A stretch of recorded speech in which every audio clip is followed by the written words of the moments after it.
Bem-vindo ao nosso novo episódio do Legado Cast 360. Para quem não me conhece e está assistindo pela primeira vez, meu nome é Aldo Dias. Sou casado com a Carla Dias, uma pastora maravilhosa, cheia de Jesus, com 4 filhos lindos e um neto. Para melhor, né, gente? Gente, eu sei, eu sou novo, mas eu tenho um neto. Amém? Eu fui pai com 17 anos, minha filha tem 28. Olha isso, que maravilha. E estou desfrutando desse momento. Mas você que está nos assistindo agora, deixa eu te falar algo que você não pode perder. Eu vou entrevistar hoje Como é que eu falo? Eu vou falar um negócio bem legal dele. Ele é um homem de Deus, cristão, e ele é um agente de jogadores de futebol. Rapaz, você não tá entendendo. Nós vamos entrar em cada coisa que hoje, se você gosta de futebol, é o momento de você entender o que vai acontecer. Vou deixar essa curiosidade. Não vou apresentar ele ainda, porque eu vou deixar ele se apresentar. Deixa eu te explicar o que é o Legado Cast 360. O Legado Cast 360 é algo que nós criamos dentro do Legado. É um podcast dentro do nosso Legado 360 USA, que é algo que nós acreditamos que o legado nós devemos deixar algo para as nossas famílias, para o nosso filho. Não estamos falando de bens, de dinheiro, de coisas materiais, não. Um dia, tocou muito no meu coração o que estava acontecendo, o que eu estava deixando enraizado no coração dos meus filhos. Qual o legado que eles iam ter quando eu morrer? Eles iam lembrar para meu pai porque deixou um carro, uma casa, ou meu pai por ele ter sido um pastor. O que o meu pai estava fazendo? Porque, gente, eu fui parar para pensar o que eu lembrava do meu bisavô e do meu avô. Eu não tinha muitas memórias. Então, eles não deixaram um legado. E eu falei assim, gente, eu tenho que marcar uma história, eu preciso fazer algo diferente. Sentei para conversar com os irmãos e eles falaram comigo, cara, nós precisamos deixar um legado. Sentamos numa mesa como essa aqui, umas 4, 5 pessoas e todo mundo na mesma pegada. Nós precisamos deixar um legado, criar movimento, passar na vida das pessoas. Sem deixar uma história, sem contar algo, sem montar, isso não faz diferença na vida. Aí eu peguei algo para mim. O que adianta viver se quando você morrer você será esquecido? Gostou dessa? Isso é uma pergunta que eu quero deixar para você antes de nós começarmos a nossa entrevista. O que adianta viver se quando você morrer você será esquecido? E o Legado 360 USA é algo que nós queremos rodar o mundo todo. Nós já temos 3 conferências marcadas para o próximo ano. Vai ter uma em Deerfield Beach, terá uma em Atlanta e terá uma outra em Jacksonville. E no segundo semestre do ano que vem, nós vamos para a África. E um dos nossos entrevistados, que eu vou entrevistar hoje, ele é um dos nossos convidados também para ir estar com a gente lá para encher a vida daquele povo africano que fala da língua portuguesa que está precisando de Jesus. Amém? E se liga conosco aí, se você não nos conhece ainda, nos segue, tá embaixo o link, dá um like lá, já faz a inscrição, já se inscreve lá no YouTube, Legado Cast 360 ou Legado 360 USA, vai aparecer lá para você. Ou no meu projeto também, Projeto Família Dias, você vai ver lá, meu nome é Aldo Dias, você acha lá, nos segue constantemente. Todas as semanas nós temos 2 episódios saindo para vocês, 2 entrevistas maravilhosas. E nós viemos aqui para falar de quê? De coisas boas e de Jesus. Nesse momento, vou pular para o meu entrevistador, vou deixar ele se apresentar. Nosso entrevistador de hoje é o Daniel Paiva, esse homem de Deus que Deus tem feito e tem transformado. E quando eu conheci ele, gente, teve algo nele que me marcou muito. A humildade dele e o homem bruto que ele é para falar. Eu falei, rapaz, esse homem veio do Sul, esse homem é português, é filho de português. Fui ver, nada a ver. Ele tem descendência italiana, veio de Minas. E eu falei assim, eu não entendi lá Mas vou deixar ele se explicar. Dani, seja bem-vindo, meu amigo. Obrigado pelo convite, Aldo. É um prazer estar aqui, né? Eu vou me apresentar aqui um pouquinho. Eu sou o Daniel de Paiva, casado com a Flávia, pai da Ana Clara e do Danielzinho. Sou mineiro, né? Mineiro de onde? De Belo Horizonte. Belo Horizonte? Nascido e criado em Belo Horizonte. Vim de uma família de origem italiana e... Então é dali que vem essa falar alto, essa festa o tempo inteiro, tá sempre fazendo confusão, né, no bom sentido. Mas é isso, eu sou assim, sou de verdade. A gente tem uma brincadeira minha, meus amigos, que eles falam que eu sou sincericida. Então eu falo o que precisa falar. Sincericida? Eu falo o que precisa falar, independente do que vem depois. E por que você chama o povo de animal? Esse é um apelido carinhoso, né, que a gente tem. Eu tenho Eu tenho um amigo que a gente tem em comum, que é o Fernandão, e que é um irmão que a vida me deu. E a gente tem esse carinho, né? O animal, o estrupício, é carinhoso, é um animal com carinho, entendeu? Mas é isso, é uma forma que a gente tem de... Porque muitas vezes o homem precisa apanhar, né? Apanhar no sentido que eu brinco... Às vezes você tá fazendo alguma coisa que você acha que... Não. Então até o tom do animal, a gente sabe. Então tem vezes que o animal é carinhoso, tem vezes que o animal é pra corrigir, tem vezes que o animal é pra constranger. A gente tem essa intimidade, assim. Dani, eu vou te chamar de Dani, eu não vou te chamar de animal, entendeu? Porque Pode ser, eu sei obrigado. que aqui a gente tá na frente das câmeras e isso pode não pegar legal. Mas, Dani, vamos lá. Conta pra mim um pouquinho, vamos começar. Quantos anos você veio pra cá? Não, vamos fazer diferente. A sua conversão, eu sei que não, eu sei que tem alguns anos só. Sim. Mas vamos ao seguinte, vamos voltar lá no Brasil, tá? Me fala, da onde que saiu essa vontade de mexer com jogador de futebol? Seu pai trabalhava com isso? Não. Nem meu pai, nem minha mãe, ninguém na família. Eu estudei numa escola católica, né? No Brasil. Depois, eu sempre fui movido por desafios. E meu pai estudou no Cefet, que é uma escola técnica, que na época ainda continua sendo, mas era muito difícil ser aprovado. E todo mundo falava assim, não vai. Aí que eu gostava, aí que eu ia e fazia. Então você gosta de desafio? Sempre. E aí, meu pai estudou no Cefet, eu sempre quis que meu pai tivesse orgulho de mim. E eu sempre fui uma pessoa estudiosa. Nunca fui estudioso, mas eu tinha muita facilidade. Sempre tive muita facilidade. Sempre fui muito... eu prestava atenção e voltava. E aí passei no Cefet, comecei a estudar no Cefet. Fiz curso técnico de mecânica, nada a ver com futebol, né? E aí um dia eu falei, vou fazer um estágio na Fiat. Os caras, não vai conseguir, é difícil entrar. Eu falei, tá bom, beleza. Fui pra Fiat. Comecei a trabalhar na Fiat com uma possibilidade de uma carreira muito sólida na Fiat. Tanto que as pessoas que entraram comigo na Fiat, eu tenho relação com algumas até hoje, são todas bem-sucedidas na indústria. Seja ela na Fiat, seja ela em outra indústria. E aos 21 anos de idade, a gente trocando ideia, eu e mais 2 amigos, falou, cara, eu sou doido para ser empresário de esportes. Um deles foi levantador da Seleção Brasileira de Vôlei Infanto, Juvenil, jogou no Minas, que é um clube tradicional lá de Belo Horizonte. O outro era um advogado muito bem conceituado, assim, muito estudioso, muito inteligente. E eu, um maluco, que topava os sonhos. Seu maluco. Cheguei em casa, falei, cara, eu sempre gostei, eu conhecia o Kleber, que era um goleiro que jogou em alguns clubes do Brasil. Fui trocar ideia com ele, falei, cara, eu quero ser empresário de jogador de futebol. Ele falou, tá bom, eu sou seu primeiro atleta. O Kleber era 10 anos mais velho que eu, nunca tinha tido um agente, ele sempre negociou os contratos dele. E falou, não, você vai ser meu agente. Ele meio que me adotou para isso, me colocou no meio. E nós montamos uma empresa, nós 3, e começamos. Só que, para fazer isso, eu tive que largar a Fiat. Quando eu falei pro meu pai, eu lembro a frase do meu pai. Meu pai falou assim, casa, comida e roupa não vai te faltar, mas eu não consigo te pagar o salário que você ganha na Fiat, não. Isso em 2001, né? Quando eu falei pra minha mãe, ela ficou sem falar comigo uns dias. E eu vou só dar o adendo nisso, porque ela fica brava quando eu falo isso, porque ela acha que eu... E eu entendo o lado dela, porque hoje eu sou pai. Então você vê o seu filho numa multinacional com uma perspectiva grande de desenvolvimento. Seu filho fala assim, não, eu vou mexer com futebol. Num momento que eu lembro que tinha acabado de dar um escândalo de evasão de divisa, lavagem de dinheiro, o negócio dos agentes que eram do Ronaldo e tal. A minha mãe falou, eu lembro a frase dela, não, mas nós não pagamos as melhores escolas para você fazer isso. E hoje a gente ri disso, brinca, ela fala que bom que você fez isso, que deu certo e tudo, mas assim, eu entendo o lado dela, que ela é mãe, sempre me protegeu nesse sentido. E aí eu defini, começamos uma empresa junto, essa empresa durou alguns anos, a gente definiu, cada um seguiu o seu caminho.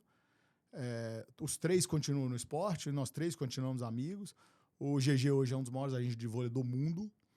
O Lu trabalha para uma outra empresa e eu tenho a minha empresa. Eu construí a minha empresa e falei, cara, vou tocar isso aqui do meu jeito. E tô aqui até hoje, desde 2001, fazendo Uau. um pouquinho de diferença na vida de alguns atletas. Alguns homens, né? Que nós vamos para isso daqui a pouco. Mas voltando para sua família, daqui a pouco a gente entra. Posso te confessar um pecado? Pode. Antes de eu vir para cá, para os Estados Unidos, eu ia trabalhar na Fiat, lá em Betim. Minha família é de Belo Horizonte também.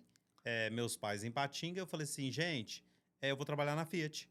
Aí meu pai falou assim, rapaz, você vai caçar Fiat? Eu tinha um primo que já trabalhava lá dentro e um cara muito amigo meu também, da minha cidade, que tinha se mudado e estava na Fiat.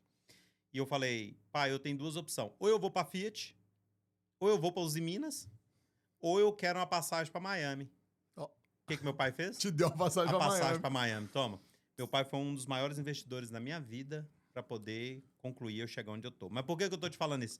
Todo mundo queria ir pra Fiat e você estava e saiu. Seu pai já era sábio, né? Ele já era sábio, você vai para os Estados Unidos. Na verdade, a Fiat naquela época era um desejo, né? De todo mundo Sim. que saía do curso técnico, todo mundo que saía da engenharia. Era um marco muito grande, né? Era muito legal. Eu lembro até hoje da primeira turma que formou em mecatrônica na PUC, quando a PUC levou o curso de mecatrônica e a Fiat empregou praticamente todos os engenheiros mecatrônicos que saíram da PUC. Então, assim, a Fiat era um objeto de desejo. E, como eu disse, eu sou um cara movido por desafios. Eu sou um cara que... eu brinco que, muitas vezes, a frase que eu não quero ouvir é não tem jeito de fazer. Porque isso me incomoda e eu vou dar um jeito de fazer. Isso é ruim, por um lado, porque você faz um esforço estratosférico para provar que aquilo pode ser feito, mas ao mesmo tempo eu acho bom, eu acho legal, porque assim, é uma coisa que você tem na sua personalidade, que se você souber domar, eu acho que você tira bons frutos disso. Uau, que bom. Dani, nesse momento com seus pais, mas sua mãe foi presente na sua vida? Eram cristãos? Como é que foi? Desde pequeno, família tranquila? Resumindo o que eu tô te perguntando você era menininho de apartamento ou você era homem de ficar batendo bola na rua com o dedão no pé? Não, na verdade, meus pais sempre foram muito presentes. Eu tenho uma gratidão muito grande até a minha mãe, porque a minha mãe abriu mão da carreira dela para ser mãe, que era uma coisa que para muita gente é difícil de entender. Qual a carreira dela? Minha mãe trabalhava no Serpro, que é uma empresa ligada ao Ministério da Fazenda no Brasil e tudo. Então ela abriu mão da carreira dela para cuidar da gente. E ela abriu mão depois de eu tinha uma babá que cuidava de mim. A minha mãe brinca que ela que me mimou, a culpa é dela, de eu ser cheio de vontade. E quando ela definiu ir embora, a minha mãe contratou uma outra pessoa que um dia me largou na rua. Me deixou no meio da rua, voltando da escola, e se não fosse... Claro que a gente vivia em outra época, né? Era muito mais tranquilo, mas se não fosse o pai de alguém que me levasse para casa, eu não sei. Com quantos anos? Eu devia ter uns 7 anos. Eu era muito novinho. E é tão irrelevante para mim que eu só lembro disso porque minha mãe me contou. Porque eu não lembrava. Então, e a minha mãe definiu. Falou, cara, eu vou ficar em casa, vou cuidar dos meus filhos.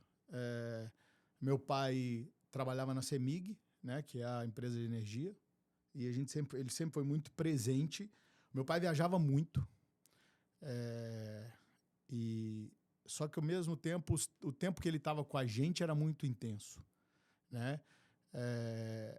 Meu pai, eu falo que e isso é uma coisa que eu vou deixar para vocês falarem, para vocês guardarem na vida de vocês, é o seguinte: o meu pai pediu a morte dele a vida inteira. Porque meu pai falava assim, quando eu formar meus 2 filhos, eu posso morrer. Quando eu formar meus 2 filhos, eu posso morrer. Uau. Quando eu formar meus 2 filhos, eu posso morrer. Eu formei, meu irmão formou, poucos meses depois, meu pai faleceu. Meu pai morreu num acidente de carro. Um acidente, se você vê o acidente, você fala que não tem como ele ter morrido. Mas hoje a gente entende que aquilo a palavra tem poder. É bíblico, né? A palavra tem poder e a boca fala que o coração tá cheio. Então, assim, para ele, Eu acho que ele não fez de maldade, mas para ele a missão estava cumprida, né? Então, na cabeça dele, ele tinha cumprido a missão ali. Então, meu pai morreu, eu tinha 25 anos. Você perguntou se minha família era cristã. Minha família não era cristã. Eu venho de uma família católica. Eu acho que até pelo tradicionalismo, né, italiano e tudo, a religiosidade. A minha avó faleceu quando meu pai tinha 4 anos. E aí ele foi criado pelo meu avô, junto com a irmã do meu avô, que a gente chamou de vó, até ela partir. E ela era tão religiosa que ela nunca namorou, morreu sem ter casado, morreu virgem. Então, assim, eu brinco que a gente tinha um processo dentro muito caro. Então, assim, eu sempre fui eu brinco que as pessoas falam assim, católico praticante, católico não praticante. A gente tinha todos os hábitos de praticar a religião. Então, a gente ia, só que tinha toda aquela religiosidade, né? Então, mas assim, a gente vem de uma família católica. Eu fui o primeiro a me converter na minha família, pai, mãe, irmão, né? Mas assim, as lembranças que eu tenho do meu pai e da minha mãe são de muita presença, sabe? A minha mãe, eu brinco, minha mãe era uma santa, porque eu era muito agitado, muito bagunceiro, sempre fui muito respeitoso. Eu falo que as pessoas hoje confundem, né, o bagunceiro com sem educação. Aquela criança é bagunceira. Aí você vê a criança batendo no pai, batendo na cara do pai, gritando com os outros, chutando. Não, eu era bagunceiro mesmo, eu fazia bagunça. Só que levado. Só que assim, agradeço a Deus todos os dias, cada tapa e cada chinelada que eu tomei da minha mãe. Porque eu acho que isso foi... não estou fazendo apologia a isso, não acho que é o jeito, mas há alguns quase 40 anos atrás funcionou. Eu tô aqui até hoje. Quebrou um bocado de vara de goiaba nas suas pernas? Nada, era a chinela havaiana que balançava aquele negócio, parecia que tinha uma borracha dentro do negócio. Nossa, minhas pernas via muita vara de goiaba. Viu? Uá! Mas tá bom, valeu a pena. Valeu pra a mim pena. foi bom. Pra mim também.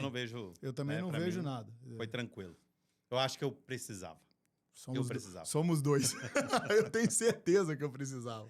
Aí você foi e conheceu a esposa quando, Dani? Fala um pouquinho. Eu conheci a Flávia em 2001. Lá. Eu estava indo para o Rio. Nessa mesma época que eu defini ser agente de jogador, eu sempre gostei muito do mercado imobiliário. E falei, vou ali fazer a prova do Cresce para ver se depois eu estudo esse negócio para eu comprar e vender apartamento, não sei, fazer alguma coisa. O que é a prova do Cresce? Cresce é um Conselho Regional dos Corretores de Imóveis. Ok. Tinha que fazer uma prova para você ser um corretor. Um realtor, né, que a gente tem aqui. E aí eu tava indo pro Rio, a Flávia tava indo também, com uma amiga nossa em comum, deucidências da vida, graças a Deus. Ela tava indo pro Rio, eu tava indo pro Rio junto. Nos conhecemos no aeroporto. Acho que é por isso até que a gente gosta de viajar um pouquinho, né? Nos conhecemos no aeroporto da Pampulha, quando o aeroporto da Pampulha ainda voava, lá em Minas. É uma história legal, mas é uma história que pra gente fez a gente aprender muita coisa. Porque eu e ela nos conhecemos, começamos tudo errado, porque ela namorava, eu namorava, começamos tudo errado, até o dia que a gente falou, vamos arrumar essa bagunça. E isso sem ser crente, sem ser nada no início, mas eu falei, vamos arrumar essa bagunça, porque não dá. Pra mim não dá. E era um negócio tão insano, foi um negócio tão avassalador na minha vida, que eu trabalhava na Fiat. E a Flávia trabalhava em Belo Horizonte, numa empresa perto do BH Shopping. Vou te falar que deve ser mais ou menos uns 30 quilômetros de distância. Eu saía da Fiat, andava 30 quilômetros, vinha almoçar com ela e voltava para a Fiat. Quantas horas de almoço você tinha? Não. Geralmente eu tinha uma, mas aumentava um pouquinho minha hora de almoço. Então, assim, era insano. Mas isso durou, essa insanidade, eu brinco, durou uma semana, chegou no final de uma semana, eu falei, ó, pra mim não dá, ou a gente vai, ou a gente não vai. Para logo. Mas a minha parte eu já fiz, falei pra ela, falei, não volto atrás. Eu terminei com a pessoa que tava comigo. Aí ela brinca que ela falou assim, agora eu tenho que definir, né? Eu tenho que tomar uma decisão braba. E aí a gente tá junto desde 2001. Tem uma mulher sensacional, a mulher que realmente é a coluna de oração da minha casa, é a mulher que a gente vai chegar lá, mas que salvou meu casamento de joelho. E eu tenho muito orgulho, assim, de ter a família que eu tenho, porque eu devo muito da minha família a ela, assim. Uau. Aí no Brasil, isso foi em 2001. Vocês casaram quando? Na verdade, em 2004, a gente definiu ir morar junto. Aí fomos morar junto. Em 2006, a gente resolveu ter um filho, ela engravidou da Ana Clara. Quando ela engravidou da Ana Clara, eu falei, cara, vamos pelo menos ali no civil casar? Porque na hora de registrar a minha filha, vamos, um só pode registrar, vamos tentar fazer direito. E aí a gente casou no civil. E essa história do casamento é sensacional, porque a gente levou testemunha no dia que a gente foi marcar, porque eles pediram. E ninguém lembrou a gente que tinha que levar testemunha no dia de casar. Fomos casar, fomos só nós dois pro cartório e tudo. Aí chegou lá, aí o juiz falou, mas cadê a testemunha? Mas de novo? Eu falei, mas... Ele falou, não, precisa de testemunha. Eu falei, peraí que eu resolvo. Fui na porta do cartório e falei assim, aqui, tem alguém aqui que pode testemunhar meu casamento? Porque nós não estamos sendo testemunha. O cara falou, não, eu posso testemunhar. Aí ele tirou a identidade e entregou. Ele chamava Jesus. Tá brincando? Eu me arrepio de falar, porque é uma coisa tão...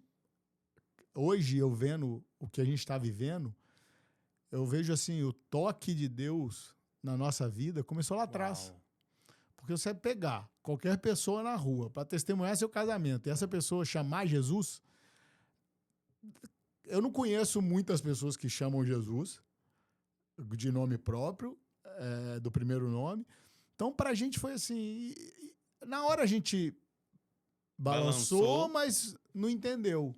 E hoje a gente brinca, a gente fala que a gente foi abençoado por Jesus desde aquele primeiro momento. Ele falou, não, peraí que eu vou, devagarinho eu vou entrar na sua vida e você vai entender quem eu sou.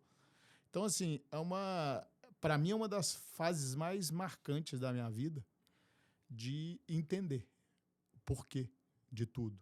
Então, assim, a gente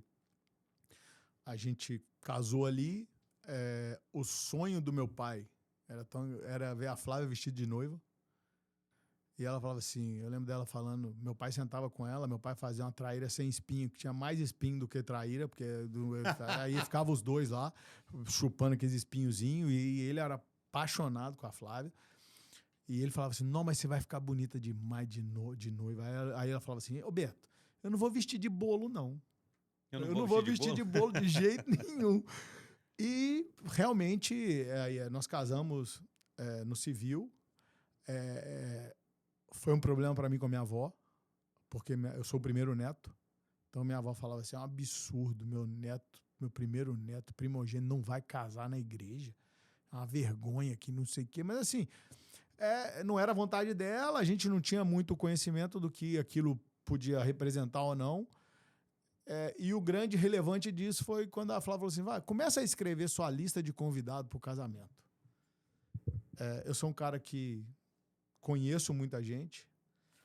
Hoje eu entendi quem realmente tem que sentar na minha mesa. A gente até falou isso ontem, Marcelo. Eu entendi quem tem que sentar na minha mesa e quem vai frequentar a minha casa, mas eu conheço muita gente. E nessa época, para mim, era todo mundo igual. Então eu pegava a lista de convidados, tinha, sei lá, 800 pessoas, 700 pessoas. Ela falava, você é louco, fazer uma festa para esse tanto de gente. Não vou.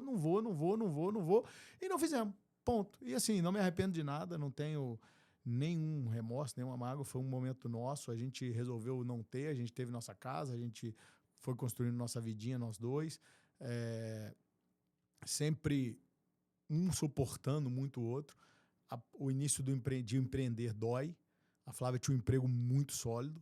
A Flávia foi uma das gerentes gerais de hotel mais nova, arrisco me dizer, do mundo. A Flávia tem uma competência assim, impressionante. Nada que ela faz, ela não consegue fazer com excelência. Então, assim, ela foi recepcionista, chefe de recepção, aí virou gerente num momento que não tinha mais gerente, entrevistaram um tanto de gente, e aí sobrou ela. Quando sobrou ela, entrevistaram, ela fez tudo, só que ela já fazia tudo, porque o gerente que estava lá delegava para ela fazer. Então, as apresentações para os investidores, ela que fazia. Então, para ela foi muito fácil.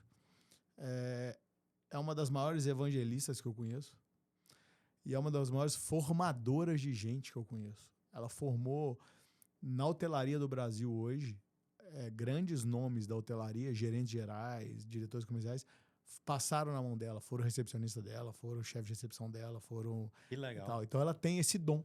Ela tem esse dom que hoje ela usa muito para evangelizar as pessoas. Assim, é uma coisa muito bonita de ver.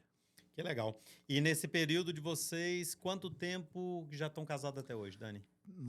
Nós casamos em 2000 e... A gente conta, a data que a gente comemora é 30 de novembro de 2001. Ok. Então a gente está junto desde 30 de novembro de 2001. Entendi. E uma coisa marcante nessa data, para mim, e que para mim também tem o dedo de Deus, o meu pai faleceu em 23 de novembro de 2005, que foi o dia que eu conheci a Flávia, 23 de novembro de 2001. Então, assim, eu falo que Deus foi me tratando em várias coisas, eu novo, imaturo, sem conhecimento, mas ele foi falando, não, peraí, filho, eu vou te endireitando aí no caminho, vai. Então você acredita que nessa história toda sua de conhecer a Flávia, de passar por esses desafios com seus pais, você viu que o Senhor já estava cuidando de você e para chegar no que você chegou hoje, que nós vamos chegar nos próximos pontos, você hoje, qual foi a dificuldade maior que você teve no seu casamento? Como o Aldo falou, eu sou agente de jogador de futebol. E eu acho que em qualquer profissão tem bom e ruim. Tem coisas boas e coisas ruins. E eu sempre quis provar muita coisa. E aí acabou que, assim, teve um momento do meu casamento que, primeiro, eu viajava muito. Então, abri mão de vários momentos com a minha família para cuidar de filho dos outros, que eu não faço hoje, de jeito nenhum. Pode ser o Ronaldo Fenômeno. Se tiver um evento que eu tiver que fazer com a minha família, eu vou fazer com a minha família e depois eu volto. Eu não tenho esse... E eu não tinha isso. Eu tinha muito medo, não vou fazer porque senão eu vou perder. Vou fazer porque senão eu vou perder. E eu entendi que você só perde o que não é seu. Né? E quando eu falei que a Flávia salvou meu casamento de joelho, eu tive muita atitude ruim. Muitas e muitas e muitas e muitas e muitas. E eu não respeitei a Flávia algumas vezes, muita mentira, muita... Eu criava eu brinco que eu aprendi um negócio que eu sou muito grato à Zenete, quando eu fiz o Moriá. Tem uma hora do Moriá que eles falam, tem um livro que são as 7 máscaras. E até nessa hora eu vi o cuidado de Deus, porque eu estava num grupo, uma pastora veio, me pegou e me tirou e me botou no outro grupo, do nada, de Deus. E o grupo era sobre a máscara da hipocrisia. E a hora que eu li, até arrepio, eu comecei a chorar. Chorar. E falava assim, cara, eu criei um personagem da família Margarina, que se você falasse para qualquer pessoa tudo aquilo que eu fiz para desrespeitar a Flávia, tudo aquilo que eu fiz de confusão, todas as vezes que eu fui no prostíbulo e tal, se você contasse, as pessoas falavam, não, é mentira. Esse não é o Daniel. E eu falava, cara, chorava muito nesse dia, assim, eu chorei muito e falei, cara, veio pra mim. E na hora da apresentação, eu falei, eu posso apresentar sozinho? Aí os caras falaram, pode. Eu falei, esse sou eu. A hora que eu piso para fora de casa, eu visto uma máscara. A hora que eu piso dentro de casa, eu tiro a máscara. Uau. Você... Até eu aqui agora fiquei, né, pensando aqui, gente, você na frente do pessoal, você falou, quando você tá dentro de casa, você é uma pessoa. Quando você sai, você é outra pessoa. Quando eu saía, eu era outra pessoa. Eu era... Porque eu queria E sua aprovação. esposa não conseguia ver isso? Cara, eu, não, eu acho que assim, eu não sei se ela não via Ou se ela não queria ou ver? se ela não queria ver. Entendi. Eu acho que assim, é uma coisa que aí depois você grava com ela e pergunta pra ela. Porque, na verdade, Mas toda ela- mulher sabe, gente. A gente tá forçando essa pergunta aqui, mas deixa eu te falar, a mulher de Deus, ela tem a convicção, o Espírito Santo, pra falar pra ela tem algo errado. Eu tô falando porque eu passei por isso. É isso. Aí, e eu acho que eu tenho certeza que ela sabia. Muitas vezes eu queria que ela descobrisse alguma coisa, então eu mesmo? deixava. A senha do meu telefone, a senha de tudo sempre foi a mesma. Nunca mudou na minha vida inteira. E deixava lá para falar, não, vai, pelo amor de Deus, para eu poder me libertar de alguma coisa. E aí chegaram os momentos que foram cruciais na nossa vida, né? A gente ela fez o Moriá primeiro, aí ela falou, acho que você devia fazer. Aí eu fiz o Moriá, depois nós fizemos o Renovo, que são movimentos de fé. E aí a gente começou a entender um pouquinho, né? A gente começou a... Isso sendo católico, né? Não, eu fiz isso, eu já tinha convertido. A minha conversão foi então aqui em conta pra Miami. nossa conversão, pai. Cara, a primeira coisa é o seguinte, eu odiava crente. Mas odiava num Mais um sentado mas nessa mesa, odiava crente? Mas odiava num nível que eu falava assim, né? Nível hard. Se falava como se comigo, diz se eu sou o crente, eu general. já falava, não quer não. Tô louco, tá doido, não dá pra ser meu amigo não, de jeito nenhum. Porque a imagem que eu tinha do crente era ruim por vários sentidos. Porque assim, eu conhecia crentes que não eram crentes, que hoje eu entendo. Igual eu acabei de falar da profissão que tem bons e maus. Tem bons e maus crentes, tem bons e maus, tem bom e mal em todos os lugares.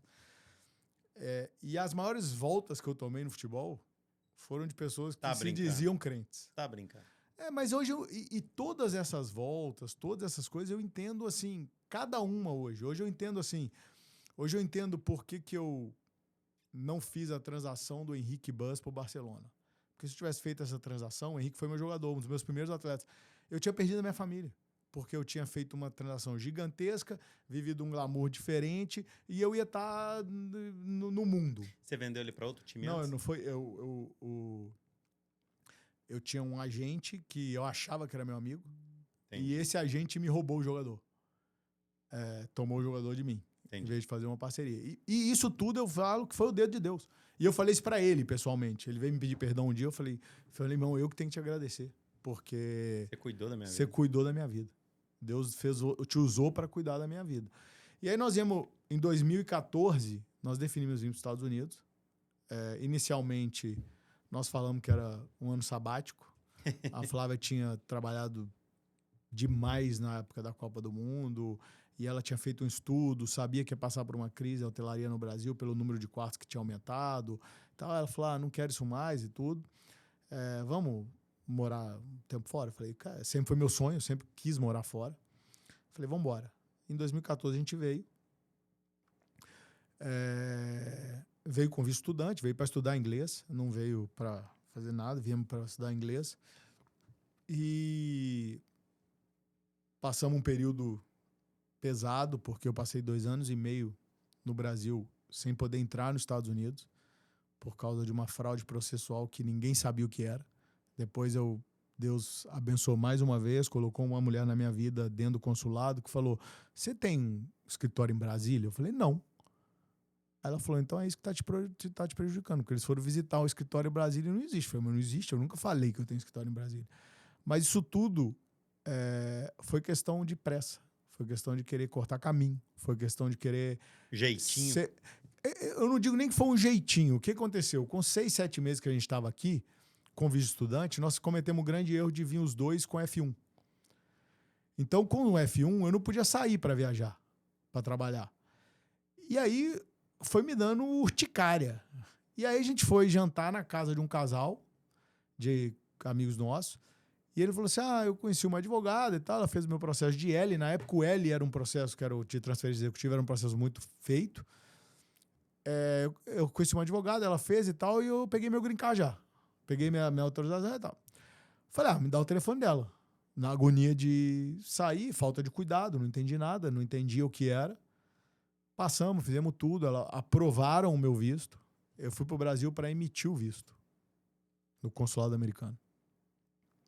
Fui pro Brasil no dia 26 de dezembro, e a ideia era voltar, a minha entrevista era dia 30 de dezembro, a minha ideia era voltar 10 de janeiro. E chegou lá, eles colocaram meu processo em processo administrativo e ninguém falava nada. Espera, e não foi. E eu falo que esse era um tempo que eu precisava no deserto. Se falasse hoje, assim, ó, você vai ficar 2 anos e meio longe da sua família, a gente não faria. Aonde você se converteu? Me converti em 2020, na época do Covid. Comecei a ver alguns vídeos na internet. Vídeos de quem? Aí eu comecei a ver. Fala a verdade. Eu vou te falar a verdade. Eu comecei a ver os vídeos com Marshmello, né? Eu comecei a ver o Dave Leonardo, comecei a ver o André Fernandes, eu comecei a ver os caras. Falei, esse evangelho é mais legal, velho. Esse evangelho é devagarinho. E foi ali, eu dou muito valor a isso, porque assim, ali que virou a minha chave. Ali eu entendi. E aí eu lembro até hoje, teve a época da pandemia. 2021. O André estava abrindo a igreja em Miami. Ele estava em Orlando e indo para Miami fazer um culto lá toda semana num lugar que era pequenininho. E aí ele começou a fazer vídeos. Né? Ele já estava na igreja, já estava pagando aluguel, já não tinha jeito de sair. Ele falou, vamos ver o que vai dar. E começou a fazer os vídeos e realmente ele bombou muito, ficou muito grande. Ele tem a pegada evangelística muito boa. E eu brinco com todo mundo, né? Eu tive o prazer de ser ovelha do André no momento onde ele conseguia cuidar da ovelha, porque não dá pra você cuidar de 30 mil ovelhas. Nenhum pastor consegue cuidar de 30 mil ovelhas. E eu tava na igreja quando tinha 100 ovelhas, 150 ovelhas. Então, assim, era um André pra nós, assim, eu brinco que era um André pra nós. Acabou que a gente ficou, eu sou muito amigo do pai dele, do paizão, fiquei amigo do André, a gente tem uma relação com o paizão, assim, muito legal, porque eu ajudei eles num processo que eles tiveram um problema com o negócio da filha deles. Então a gente acabou ficando muito próximo e eu me converti ali. Eu entendi quem era Jesus ali. Você e a Flávia. E assim, essa história é muito legal pelo seguinte, eu comecei a ir para a igreja, comecei a ver os cultos e comecei a... Porque lá em casa não tem assim, eu quero ir para a igreja. Nós vamos para a igreja. Pronto, acabou. E aí eu comecei a ir. Inicialmente, algumas vezes eu fui sozinho. E aí chegou uma hora que acho que a Flávia falou assim, não vai dar não pra deixar. Ele vai, eu vou ter que ir também. Aí ela começou a ir. Minha filha começou a ir, meu filho começou a ir com a gente. E o louvor é muito alto na Lagoinha, né? E a Ana Clara tinha o problema de audição e ficava com dor de cabeça. E Flávia reclamava de tudo, reclamava da hora do dízimo, da oferta, reclamava da hora... Eu falei, tá bom, vocês podem ir embora, eu vou ficar. Eu vou seguir aqui. E aí, hoje, eu tenho em casa uma mulher evangelista num nível hard, com uma paixão por Jesus, assim, uma coisa maluca. Verdade. Um filho que também tem um dom de evangelismo que é muito bonito de ver. E a minha filha, a maior alegria minha é a gente ver a minha filha louvando ao Senhor, balançando a mãozinha, aquela que falava assim, não, é barulhento demais e não sei o quê. E hoje ela ama isso. Então, eu vivi, eu acho que de uma estatística que aonde se o pai vai para a igreja e fica, acho que 80 e poucos por cento ou 90% da família vai. Porque não é tão simples, né? E era uma guerra, porque para mim era muito cômodo ficar em casa. Né? Porque assim, minha mulher não quer ir, meus filhos não querem ir, eu não vou. Só que ali eu fui vendo o toque do Senhor na minha vida em tudo. Eu comecei a viver cada dia entendendo que tudo na minha vida sempre teve um propósito. Pro pessoal que tá te assistindo agora, fala para mim qual conselho você daria para os pais que estão tentando manter os filhos na igreja com eles. Eu sou meio grosso, tá, gente? Só para falar para vocês assim, eu sou meio grosso. Na minha casa, enquanto ele estiver na minha casa, ele tem que ir. E aí, lá dentro, ele vai se encontrar. Então, assim, eu não vou falar que não aconteceu. Meu filho reclamava de ir para a igreja. Meu filho não queria ir. Hoje, meu filho serve na igreja. Meu filho tem 15 anos. Hoje, ele serve na igreja. Ele faz parte do grupo de jovens da igreja. Ele vive aquilo ali de uma maneira mais intensa. Mas o início foi duro. E ele ia chorando, ia com raiva. Não vou, eu não quero ir, é um saco. É normal. Agora, eu acho que a grande missão do pai e da mãe é dar direção. Vai chegar uma hora que não tem como você dar direção mais. Você vai sempre falar, mas, por exemplo, eu tenho uma filha hoje de 18 anos. A minha filha veio estudar de volta, a gente tá morando na Carolina do Sul, ela voltou para a Flórida. E ela está estudando na UF, que é uma das maiores universidades dos Estados Unidos. Ela vive um mundo acadêmico, ela vive tudo. Só que o mais gostoso para mim é que, em vez dela procurar uma fraternidade, que é o que eles chamam lá, ela foi procurar uma igreja. E aí, ela foi fazer o encontro de jovens do primeiro ano de faculdade. Eles têm um freshman encontro de jovens. Ela foi fazer isso, porque ela queria isso. Então, assim, eu acho que a semente você vai plantar. Você tem que regar sempre. E filho precisa de limite. Eu acho que assim, filho precisa de limite. Eu acho que assim, eu hoje tenho muita certeza de uma paternidade, que foi uma paternidade que eu briguei muito contra, que é a de Deus, porque o inimigo sempre falava para mim assim, a hora que eu estava muito próximo, ele falava, tá bom, eu vou tomar de novo. Ele já tinha levado meu pai embora, e aí eu afastava. E eu preciso de limite. Então, de vez em quando eu falo, papai, e aí? O que eu faço? Então, os nossos filhos precisam. Então, o conselho que eu dou é, dói, mas eu acho que tem que ser obrigado. Tá com a gente, tem que ser obrigado. E a gente vive isso no nosso processo de evangelização de amigos. É muito surreal isso. Então, assim, eu não obrigo ninguém a ir à igreja, mas o cara vai me visitar, a gente fala, ó, domingo nós vamos à igreja. Se você quiser ficar, você fica. Se você quiser ir, você vai. E nessa pegada, a minha melhor amiga, que é uma médica do Brasil, que se dizia ateia, se converteu na minha casa. Aleluia. Ela foi para um culto com a gente, o pastor deu uma palavra para ela e ela se converteu na nossa casa. O Aldo conhece uma outra pessoa que a gente converteu, o Bruno e a Mari. O Bruno acreditava em Deus, a Mari tinha ceticismo. Hoje os dois... Então, assim, a gente usa isso a favor do reino, né? Então, assim, os filhos, mais do que nunca, a gente tem um poder maior, porque o filho a gente pode delegar. O filho a gente pode falar, nós vamos, pronto. E aí eu negociava, eu não quero ir não? Tá bom, você não quer ir não, essa semana não tem mesada. Você não quer ir não, essa semana... Coisas lights para não fazer, entendeu? Eu nunca tirei a comida, mas o resto a gente balançava. Sabe uma técnica que eu vi, você falando isso, eu lembrei de uma técnica muito engraçada, que o Bill Johnson, se eu não me engano, ele fez com um filho dele quando era menor. O filho dele não gostava de ir pro culto. O filho dele não gostava de estar naquele ambiente. Só que o filho dele gostava de dinheiro. Eu tenho quase certeza que é ele mesmo, se eu não estiver enganado. Ou se é ele ou é o Chris, um dos dois. O que ele fez? Ele passou a todo culto. Ele falava com o filho, vamos fazer o seguinte, eu vou te dar 25 centavos, porque tem muitos anos isso, muitos anos. Eu vou te dar 25 centavos cada vez que você for no culto comigo, para você anotar para mim os pontos principais que o pastor vai pregar. E quantas vezes ele vai falar. Cada semana era um challenge, um desafio diferente.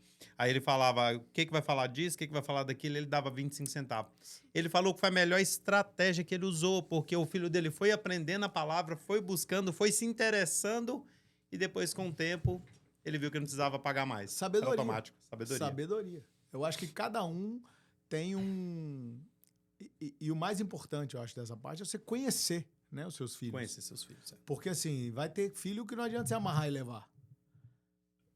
Porque você vai amarrar e levar, ele não vai querer ir, ou ele vai tentar tirar mais gente de lá, porque não é aqui.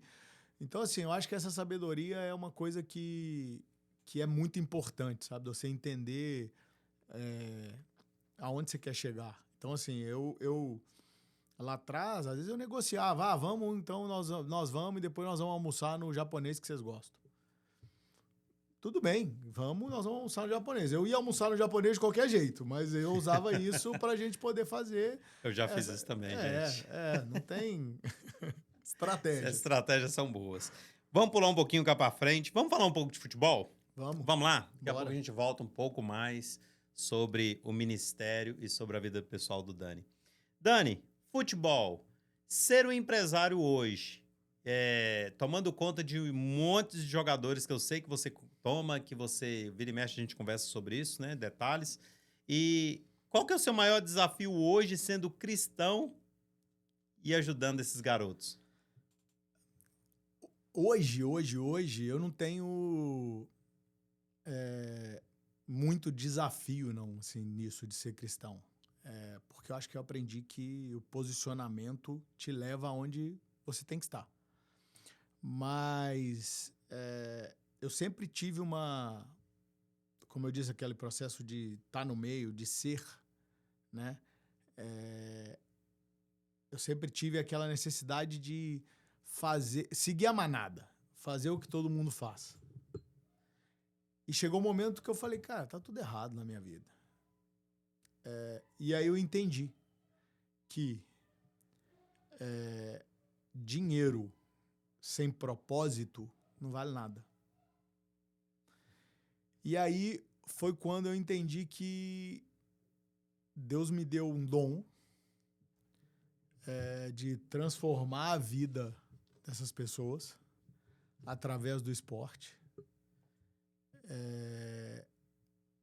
E com isso ele vai me dar e vai me tirar o que não é meu. Então ele vai me dar o que é meu e vai me tirar o que não é meu. Então, hoje eu entendi o meu propósito na minha profissão, o que eu não entendia. Eu tinha muito tempo que na minha cabeça o meu propósito na minha profissão era extremamente financeiro. Né? Uma profissão, eu tenho que ganhar dinheiro, tem que estar no meio, tem que andar com os maiores agentes, tem que estar perto de todo mundo, tem que ser o cara, tem que ser lembrado, tem que ser... E hoje eu entendi que isso é muito pouco perto do que eu posso fazer. E um dos momentos que para mim foi muito legal foi o dia que eu ouvi o Danielzinho falar assim, não, pai, eu quero fazer o que você faz, transformar a vida. E aí isso para mim foi marcante, porque quando você pega a história de cada um, independente daqueles que continuam com você, ou daqueles que passaram na sua vida, ou daqueles que você perdeu por algum motivo, que no futebol é super normal, alguém dá um dinheiro para uma família e essa família te virar as costas, alguém prometer alguma coisa e o jogador e a família aceitarem sair, alguém que as famílias... E do mesmo jeito tem do meu lado. Tem vezes que eu viro pro atleta e falo, cara, segue sua vida, eu não consigo te ajudar mais. Porque eu não quero que amanhã esse cara conte pros outros que eu atrapalhei o processo dele poder tentar virar alguma coisa. Wow. Então, meu maior desafio o ser cristão no meio é porque tem muito fake cristão no meio. Então tem muita gente que carrega a palavra debaixo do braço, leva a Bíblia para todo lugar, mas não cuida do ser humano como deve cuidar. Porque mais do que um atleta, mais do que uma pessoa, mais do que às vezes eu brincava num projeto que eu tinha e a Flávia brigava comigo, e hoje eu entendo porque que ela brigava, que eu falava que aquele projeto era como se fosse um saquinho de dinheiro, um pedacinho era meu e a maior parte era deles, porque é essa a verdade. Ali você está lidando com vidas. Você tem pessoas ali que a solução da vida dela e da família é aquilo. E Deus me deu o privilégio de viver em dois mundos completamente distintos, né? Porque aqui nos Estados Unidos, quando o cara define ser atleta de algum esporte, aí eu vou falar do futebol, né? Do soccer, que aqui é onde eu tenho atletas também. Quando ele define ser atleta, porque ele quer ser atleta. Não é porque ele precisa ser atleta. É porque ele quer.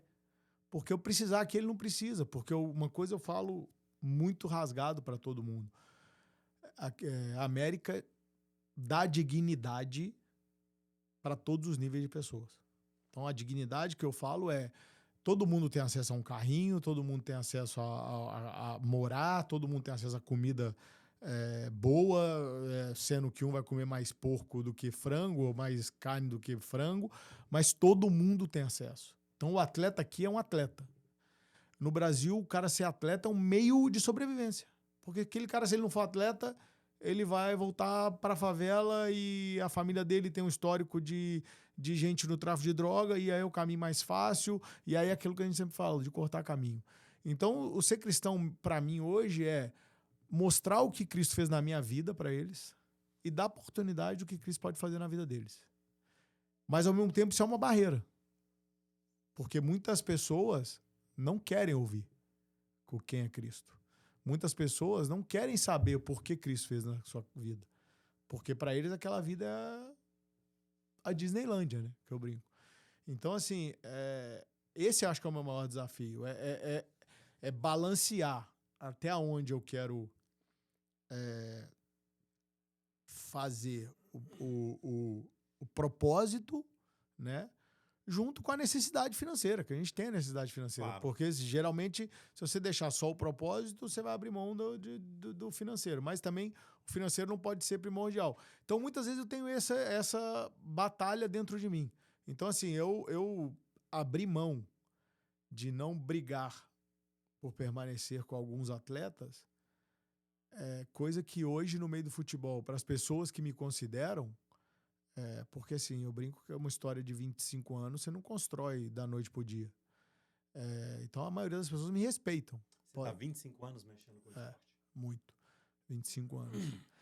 A maioria das pessoas me respeita. Pode gostar ou não, mas eles me respeitam. Então, muitas pessoas, às vezes, eu abro mão de algumas coisas e falam, você é maluco. Eu falo, não, mas eu sou maluco mesmo. Eu sou mesmo, porque hoje eu falo uma frase que é muito legal, que eu brinco com os meus meninos do escritório, meus funcionários, meus sócios, que eu falo o seguinte, eu vou falar com a palavra bonitinha, mas eu não falo com a palavra bonitinha pra eles. Até pra ir no banheiro, fazer o número 2, eu peço autorização pro Espírito Santo hoje. Aleluia. Então, assim, é um negócio que virou praxe. Então, é esse. Então, a grande dificuldade é essa, é você entender a balança do negócio. Entendi. Pergunta, vamos lá. Como você equilibra a pressão de contratos milionários com os valores do reino que você carrega? Porque você, gente, eu tenho conversado com o Dani, ele tem jogadores no Brasil, ele tem jogadores na Europa, na Ásia, aqui nos Estados Unidos. Como é que você se lida com isso, carregando, né, os valores do reino que você carrega hoje? Só um adendo para vocês entenderem o que me levou para virar crente. Eu falo que a isca é linda, né? Deus até nisso ele faz. Eu sempre fui um cara que, como qualquer pessoa, sempre gostei de prosperidade. Mas eu nunca fui escravo do dinheiro. Eu nunca fui um cara que... muito pelo contrário, eu desrespeitei o dinheiro muitas vezes. Só que eu via meus amigos crentes, tudo bem de vida, tudo rico, tudo. Eu falei, não, eu vou ali ver o que é isso. E hoje a gente fala, eu conto isso com vergonha, mas eu conto isso com um prazer imensurável pelo seguinte, olha a isca que Deus usou para transformar a minha vida. Falar, é isso que você quer ver? Então, peraí, vem aqui. Vou te pescar devagarinho. Você vai entender. E as maiores batalhas financeiras que eu passei na minha vida foi depois de virar crente. Então, se eu tivesse que falar, não é isso, não, eu vou embora. Então, assim, qual que é a minha... Eu acho que assim, eu acho que não é vergonha ser próspero, não é vergonha ter dinheiro, não é vergonha negociar contratos milionários, né?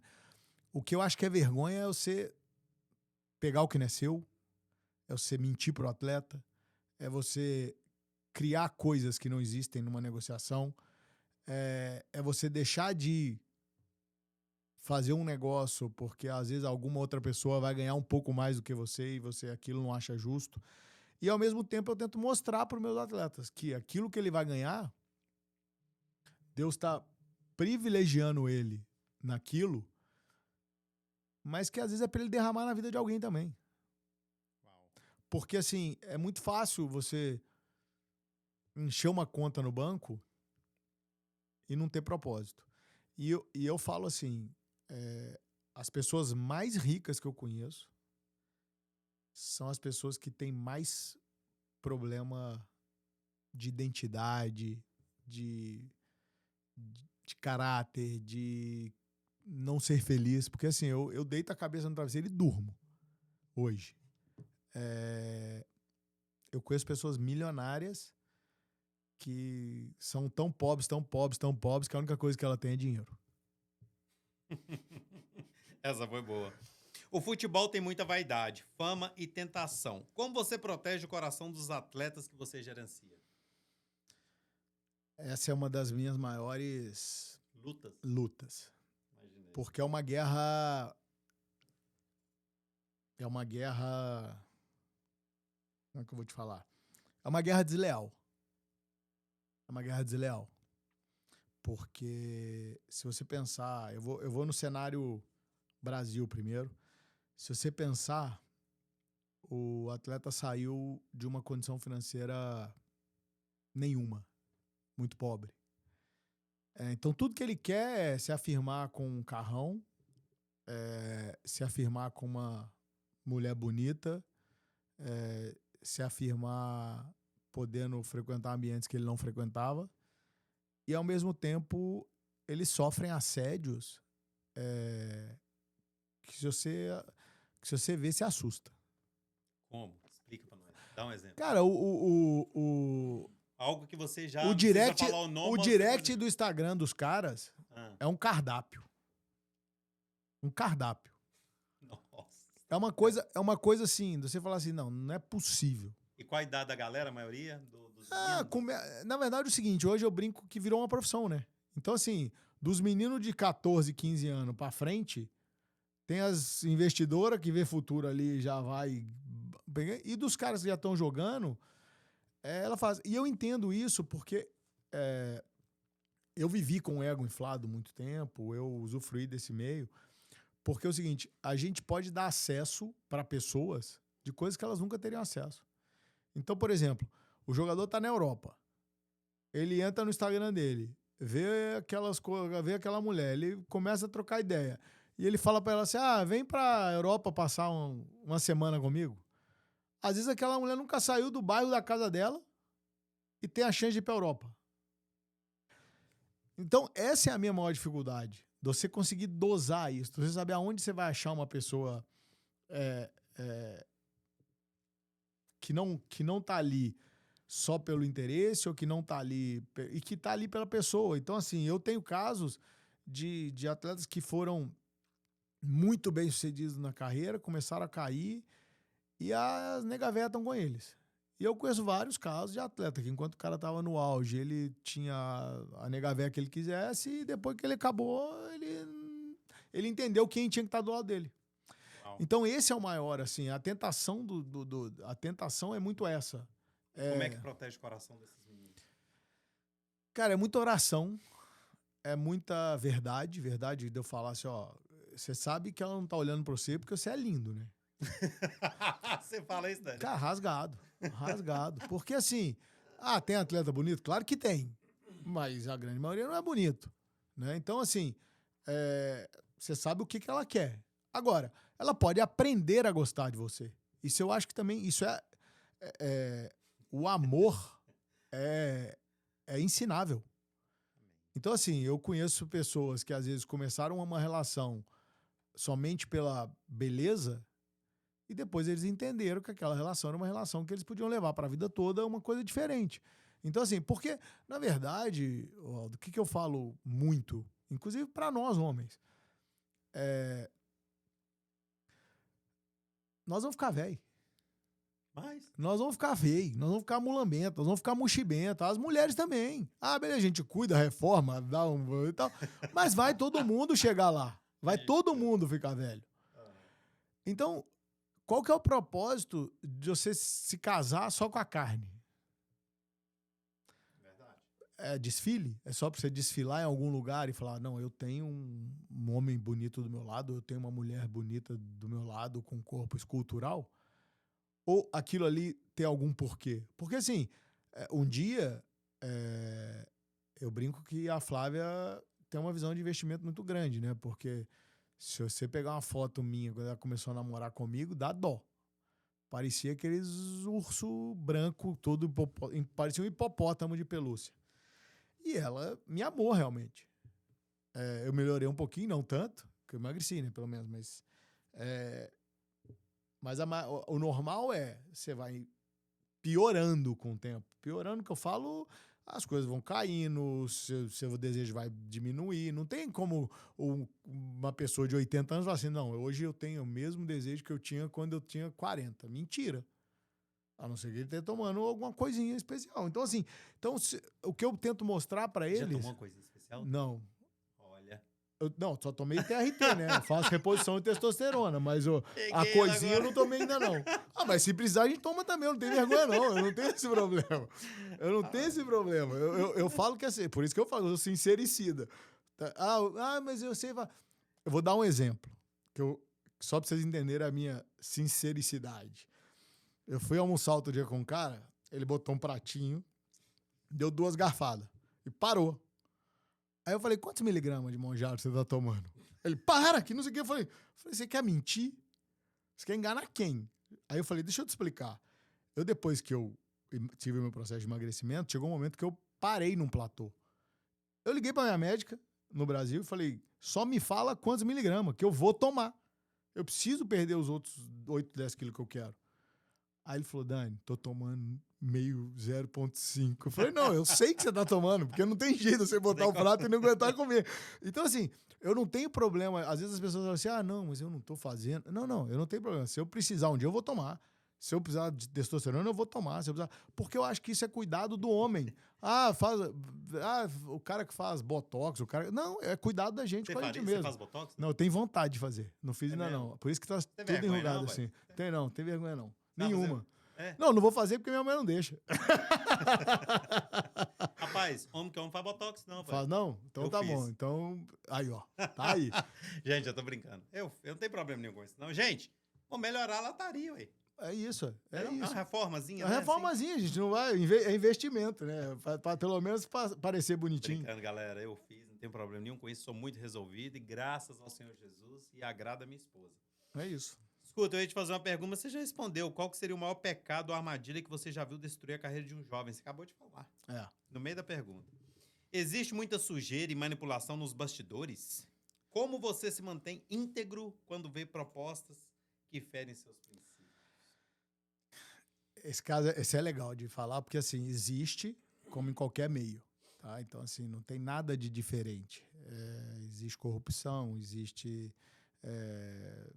dinheiro certo, dinheiro errado, existe um tanto de coisa.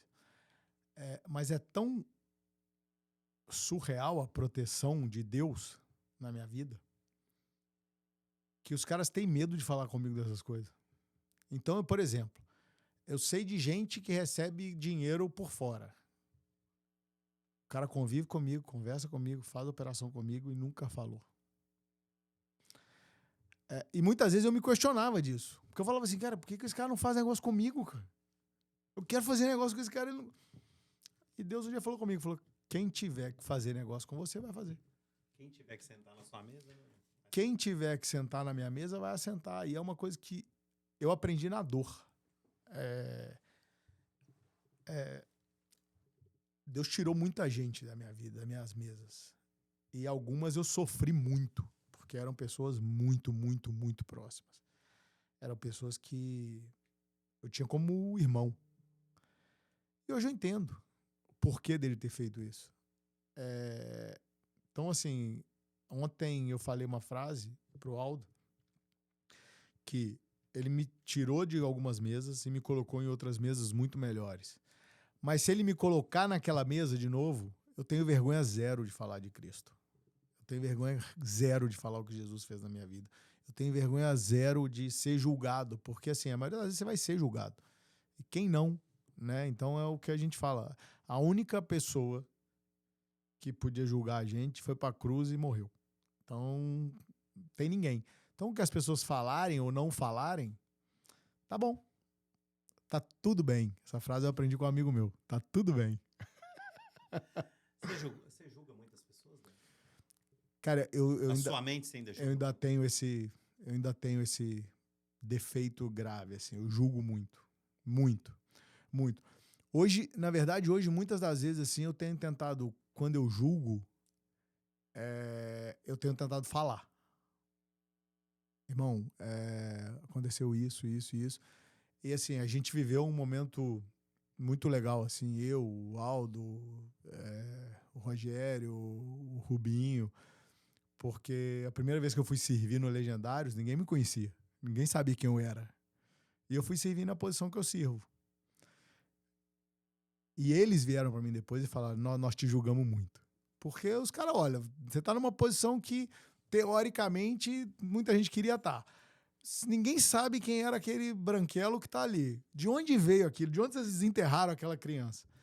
E hoje são todos meus amigos. Hoje são todas pessoas que eu tenho o prazer de dizer assim, são meus amigos, eu tenho um respeito, um carinho, uma admiração.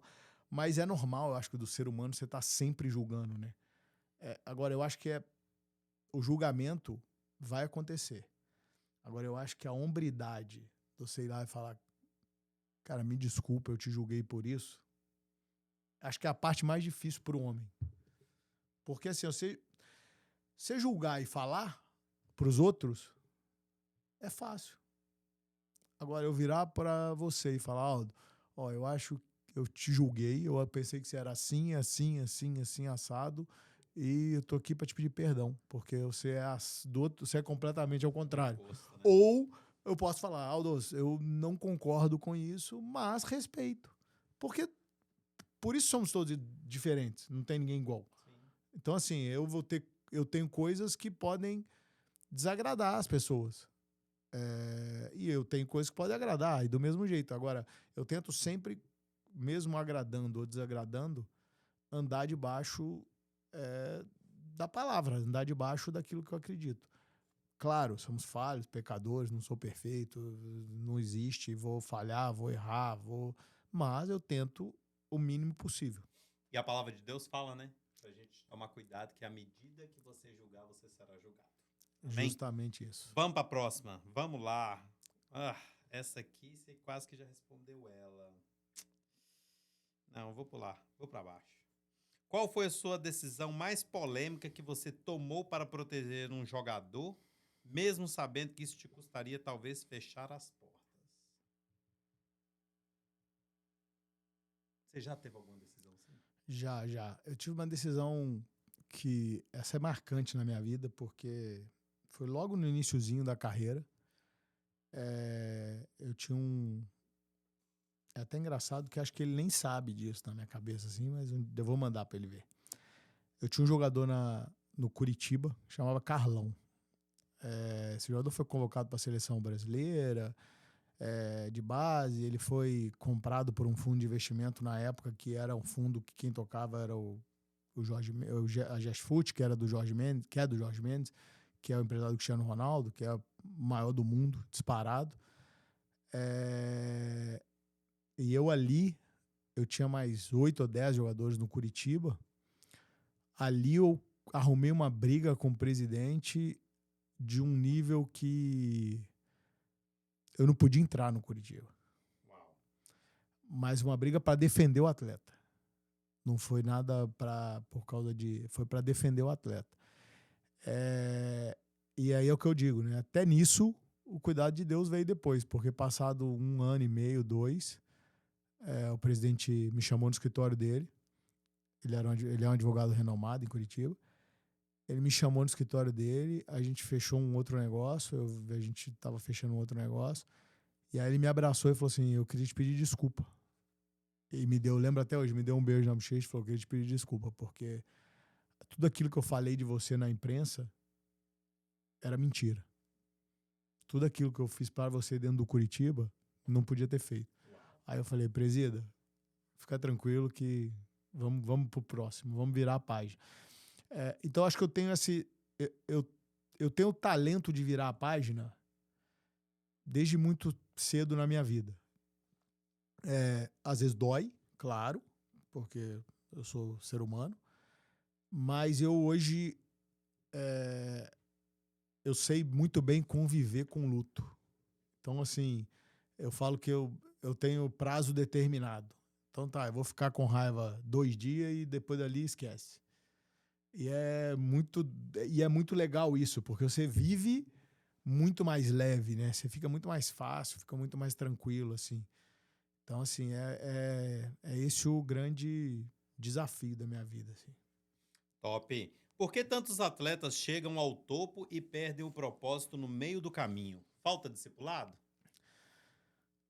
Falta Fa- alguém para cuidar, um pai, uma pessoa como Fal- você? é, Porque você a tem grande falado muito de maioria, paternidade, né? a grande maioria dos atletas, eles vêm de famílias disfuncionais. Então, eu falo que, assim, eu vejo o caso dos atletas que, para mim, são muito engraçados, que, assim, eu conheço atleta que a mãe tem 5 filhos com 5 pais diferentes. Eu conheço atleta que apanhava o tempo inteiro do pai, da mãe e tudo. Do mesmo jeito que eu conheço atleta que vem de família normal, funcional. É, Então, acho que o grande problema é a falta de paternidade mesmo. É a falta de paternidade no sentido literal da palavra, né? Não é falta de paternidade, porque todo mundo para nascer tem que ter um pai ou uma mãe. Mas a falta de paternidade, a falta de cuidado, a falta de atenção, a falta. E assim, é...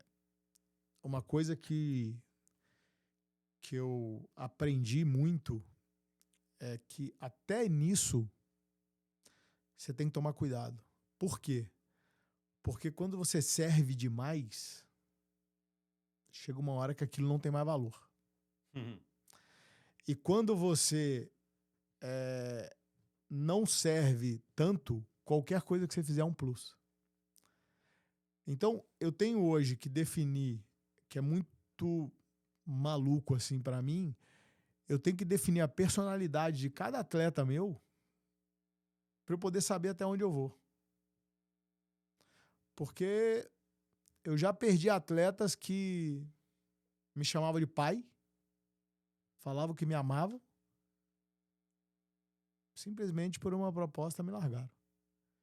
E eu tenho atleta que ficou comigo 10 anos sem papel nenhum assinado. 12 anos, 14 anos sem papel nenhum assinado.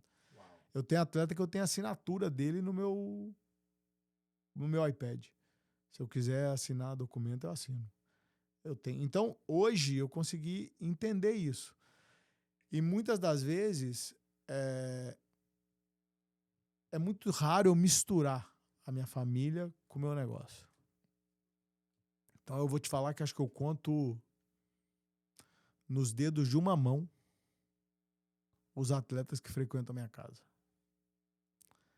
E olha que eu Então tenho. tem atletas que frequentam a sua casa. Tem atletas que frequentam. Inclusive, tem atletas que frequentam a minha casa que tem relação com meus filhos como se fosse irmão deles. Eu tenho. Eu conheci um. Você conheceu um deles, que é o Raul, que tá no New York hoje. Uhum. Esse teve folga, ficou uma semana na minha casa. Top demais. Você já viu jogadores serem explorados por clubes ou empresários? Muito. Mas muito. Mas não tem nem. É incontável. Em 25 anos é incontável. Porque eles são vulneráveis, né? É, né? Muito vulneráveis. Muito, muito. Eles acreditam no que você quiser. Ué. Eu já vi gente vender carro mais caro pro cara porque ele é atleta, porque tinha que dar comissão pro amigo do cara. Que isso? Eu já vi apartamento que custa X custar 1,5x porque era pro jogador e a metade voltava de cashback. Uau. Porque assim, É como muito eles são fácil o dinheiro? vulneráveis. Não, eu acho que não é nem muito fácil o dinheiro, porque assim, eu dou muito valor. Eu falo isso pra todo mundo. Não, eu falo pra eles. Não, eu acho que não é nem a facilidade. Eu acho que é a facilidade com que eles se apegam e confiam em alguém. Entendi. Então, por exemplo, se você falar assim, ó, compra isso aqui, que isso aqui é ouro, vai dar dinheiro lá na frente, o cara compra. Porque ele acredita em você. Ele acredita naquilo que você fala. Então é muito delicado esse momento. Então, assim, eu tento o mínimo possível me envolver em operações de investimento, financeiro, essas coisas, porque primeiro que não é meu negócio. E segundo, que se der certo, eu não fiz mais nada com minha obrigação. Se der errado, a culpa é minha. Essa foi boa. Gostei. Existe um mito que jogador cristão não rende, porque evita certos ambientes e festas. Isso é verdade ou é preconceito de indústria? É preconceito e muito tem diminuído. Hoje, se você pegar uma grande parte dos atletas, eles são cristãos, eles têm as células deles, eles têm os grupos de oração, eles têm tudo, mas aí eles fazem uma coisa que eu fiz muito. Eles acham que eu tinha medo de morrer e ir pro inferno. Continuo tendo. E aí ele peca e pede perdão. Mas logo depois, que ele fala, se eu for agora, deixa eu me arrepender. E tal. E aí você começa a entender. Aquilo não é um jogo. Aquilo não é uma troca. Deus não tá esperando nada, que você dê nada pra ele te dar de volta, não. O que ele tinha que te dar, ele já te deu. Foi o filho dele. Então, eu conheço alguns que fazem isso. Que falam, não aguentei, não sei o quê. Ah, não, mas deixa eu ver. Agora eu vou ali pedir perdão. Ou agora eu vou ligar pro pastor. Ou agora eu vou ligar pro padre. Ou agora eu vou ligar pra alguém. Porque é o medo do pecado. É o medo do inferno, né? Mas isso eu vejo como um lado bom. Porque eu vejo que em 25 anos de carreira, eu acho que isso mudou muito. Eu acho que hoje a gente tem um número de atletas cristãos muito maior do que tinha lá atrás. Então você vê o cara temer alguma coisa. Porque antigamente eles achavam que podia fazer tudo e tal. E tinha, claro que tinha, mas era uma minoria, né? Então, assim, eu vejo, por exemplo, às vezes o testemunho de alguns atletas, tipo o Jorginho. Eu imagino que o Jorginho não sofreu na Copa de 94, que eu acho que era só ele que era cristão no time inteiro. E hoje não, hoje você vai ver antes dos jogos, os jogadores têm grupo de estudo bíblico. Então, por exemplo, eu tenho um atleta no Volta Redonda, que é a Série B do Brasil, que é o Gabriel, que é um zagueiro. É bonito de ver, porque antes do jogo, você vai ver, ele posta uma foto, tem, sei lá, dos 20 atletas, tem 14 ali ouvindo a palavra. E aí eu te falo assim, tem cristãos e não cristãos, mas o cara tá ouvindo a palavra. A sementinha... O que eu aprendi na minha vida de cristão às vezes você vai plantar a semente e vai ver florescer. Às vezes você vai plantar a semente e outra pessoa vai ver florescer. E às vezes você vai plantar a semente e vai demorar, e quando ela florescer, você nem lembra que foi você que plantou. Então, uma das coisas muito fortes na minha vida é gratidão. Teve um dia que eu liguei para um amigo meu aqui dos Estados Unidos, que é o Daniel Piquet. Liguei pro Dani e falei, Dani, tô te ligando para te agradecer. Ele falou, mas agradecer por quê? Eu falei, porque a primeira sementinha de Jesus na minha vida, quem realmente plantou foi você. Você me convidou, eu fui na igreja, fui lá na época, fui na embaixada junto com ele, que sei qual. Fui com ele, vi a palavra, vi tudo, fui embora para casa e não floresceu ali. Mas tá plantado. E aí eu acho que assim, a gente tem que dar honra a quem merece honra. Isso é uma coisa que eu carrego. Concordo 100%. Na minha vida. E falar em honra, vamos, né, naquele que nós sempre falamos aqui, como eu falei lá no começo. O que adianta viver se quando morrer você será esquecido? Vamos dar honra a quem deve a honra, ao nosso Senhor Jesus. Amém. E você que está nos assistindo agora, no final dessa entrevista, você vai ter aí as informações do Dani. Se você é um ótimo jogador e gostaria de ter esse homem de Deus na sua vida, te gerenciando, tá aí, uma boa pegada. Eu não sei nem se você tá aberto para isso, porque o homem, né, é muito ocupado. Mas vamos falar um pouquinho de honra, quem dá honra. Você falou naquele momento, você passou pro Legendário, conta um pouquinho. Cara, eu fui pro Legendários, eu vou contar a história minha no Legendário, depois conto a minha negócio. Eu fui pro Legendários de curioso, né? Curioso. E o Legendários, pra mim, foi muito engraçado, porque o Legendários, como a gente serve muito, a gente já se viu várias vezes junto, para muitas famílias ele é o último suspiro, né? para mim ele foi a cereja do bolo. Mas como é que foi a minha ida pro Legendários? Eu tenho um amigo, o Rafa, que é piloto da TAM, e o Rafa falou, não, você tem que fazer, é legal, não sei o que, é legal demais. Fui, né? Só que eu fui num contexto, assim, sensacional. Você fez aonde, Dan? Eu fiz em Ouro Branco, fiz lá no Brasil. Uma das Piores pistas do Brasil. Foi pego. Aí eu fui pra lá, a gente tinha acabado de vender o João Vitor pro Benfica. Eu tava em Portugal, comendo do bom e do melhor, hotel 5 estrelas, tal. Peguei o voo, Portugal, Lisboa, Confins, Belo Horizonte. Cheguei, montei uma mochilinha e fui. Rapaz, pensa num cabra que orou 2 dias pro avião do Rafa cair, velho. Depois os outros 2 dias eu orei pra agradecer a vida dele, porque foi. Só que como eu fui lá pra ser a cereja do bolo, porque assim, eu não tava... Meu casamento já tinha sido restituído ao máximo, eu brinco que eu demorei 4 anos pra reconquistar minha mulher e eu briguei por isso diariamente. Então, como a gente já tava nesse processo, eu fui pra lá com outros olhos. Então eu não fui com olho de desespero, eu fui com olho de ter uma relação muito próxima com Jesus mesmo. E funcionou. Foi muito forte na minha vida. Eu saí de lá entendendo realmente qual era o meu propósito, o que eu precisava fazer, como que eu precisava fazer, por que eu precisava fazer e com quem que eu precisava fazer.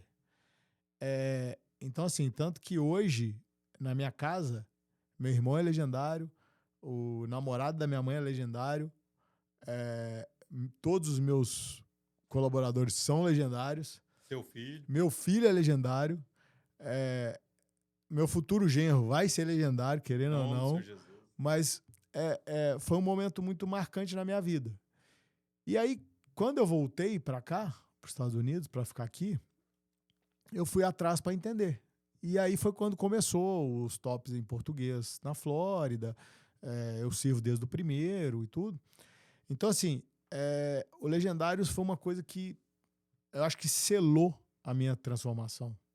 Né? Eu acho que assim, eu tenho batalhas diárias, né, contra mim mesmo, e muitas das vezes tudo. E no Legendários eu passei por um processo que para mim foi muito marcante na minha vida.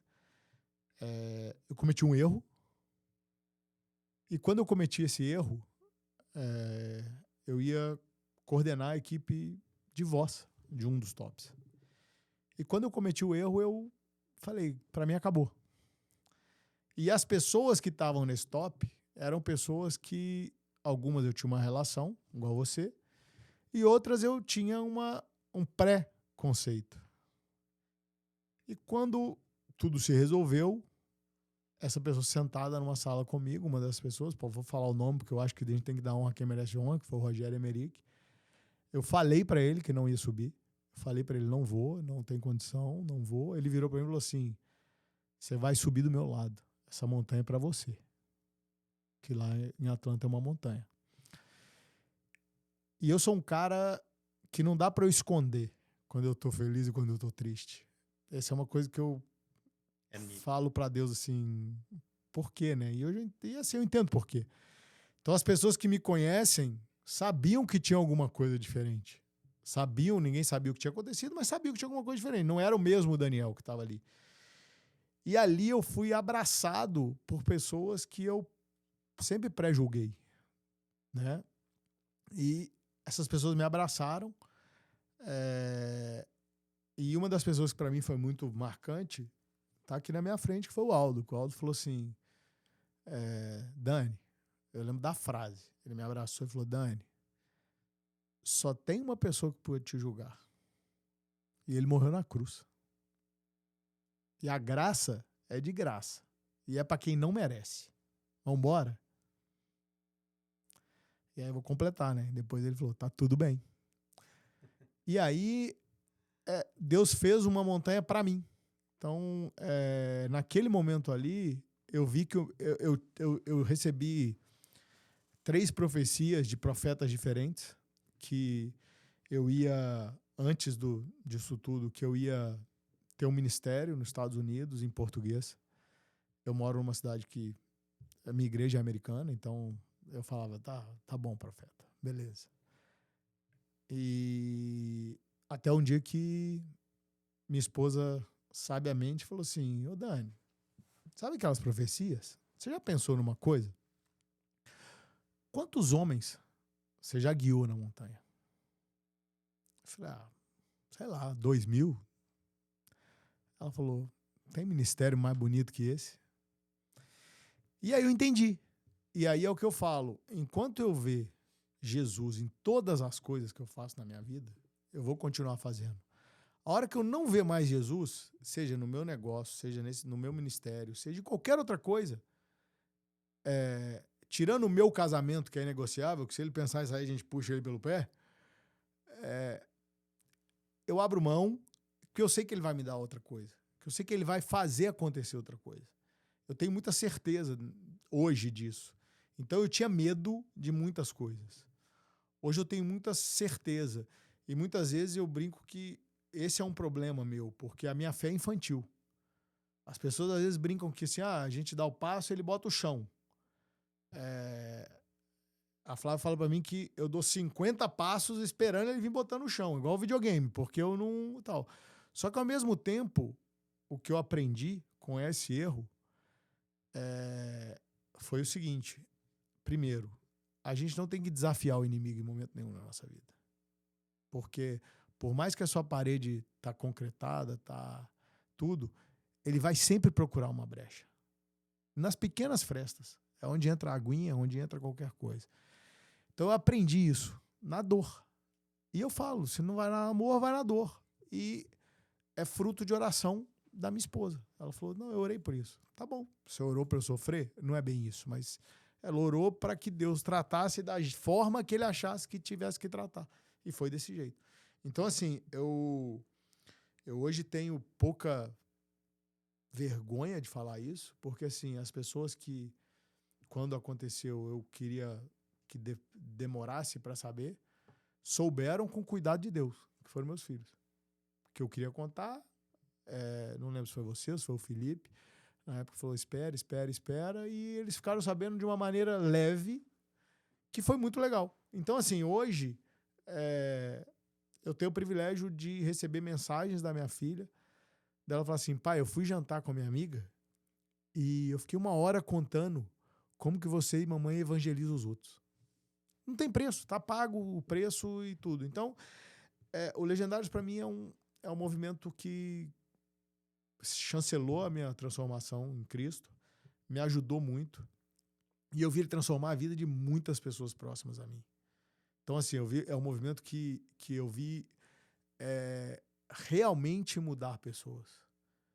Eu conheço pessoas que foram e que não adiantou de nada, mas eu continuo falando, a sementinha tá lá. Um dia ela vai florescer em algum lugar.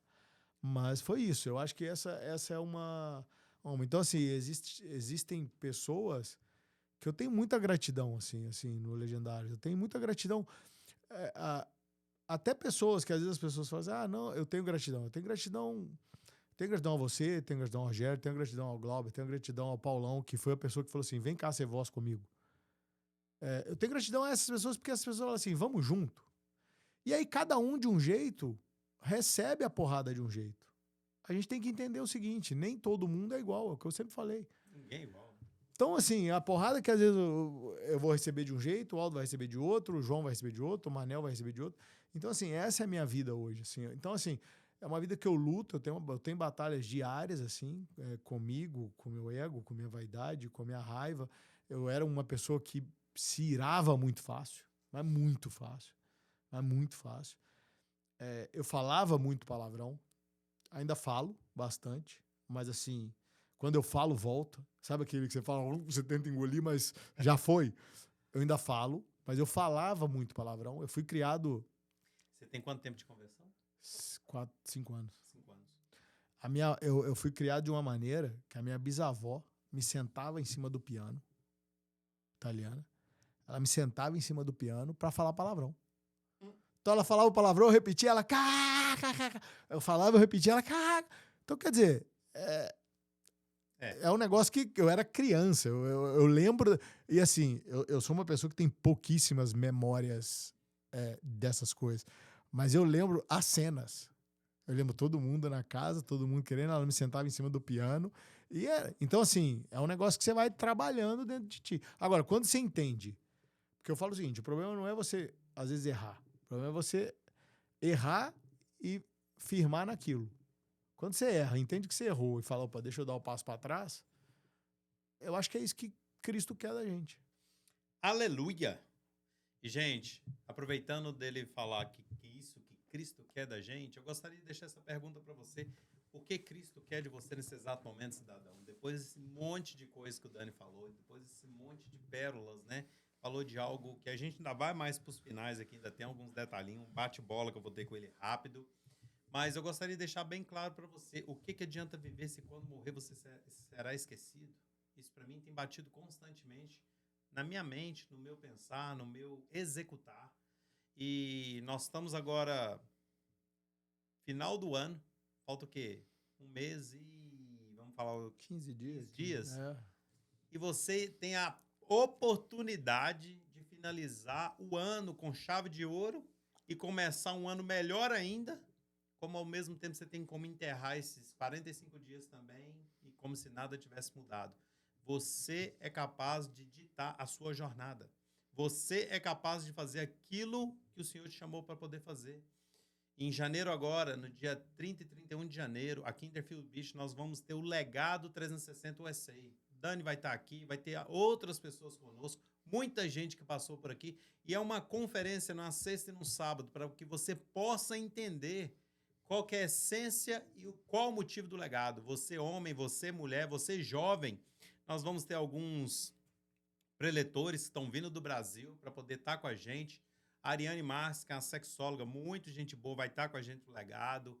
Pastor Diego Araújo vai estar com a gente. Então, assim, eu vou estar lá. Então, você que mora nessa redondeza aqui e você que já está vendo os frutos do seu legado e o que o legado está fazendo na sua vida, entre em contato com a gente, segue aí no link nosso, ou vai lá no Insta, no nosso Legado 360 USA, ou no Projeto Família Dias, que é comigo direto, que é um projeto meu, onde o Senhor tem me movido. Nós estamos já hoje com mais de 22 mil famílias através desse ministério, a gente ajudando ali no direct, como vocês falam, né, no Insta, conciliando casais, fazendo, e Deus tem transformado.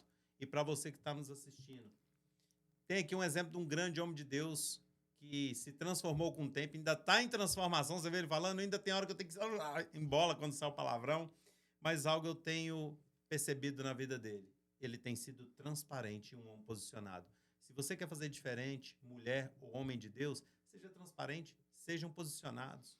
Os seus filhos vão colher nada mais, nada menos de um posicionamento de grandes homens de Deus para o futuro. Isso já começa um legado. Amém? Dani, vou fazer com você um bate-volta de uma bola rápida. Pergunta. Vou te fazer uma pergunta e você, com poucas palavras, define para nós. Uma ou duas palavras, só para a gente indo para os nossos finais. O maior talento que você já viu pessoalmente? De futebol? Ronaldinho Gaúcho. O bruxo. O maior erro que um jovem jogador comete hoje? Achar que já chegou. Uau. O conselho que todo atleta deveria ouvir aos 17 anos? Mais do que atleta, você tem que ser homem.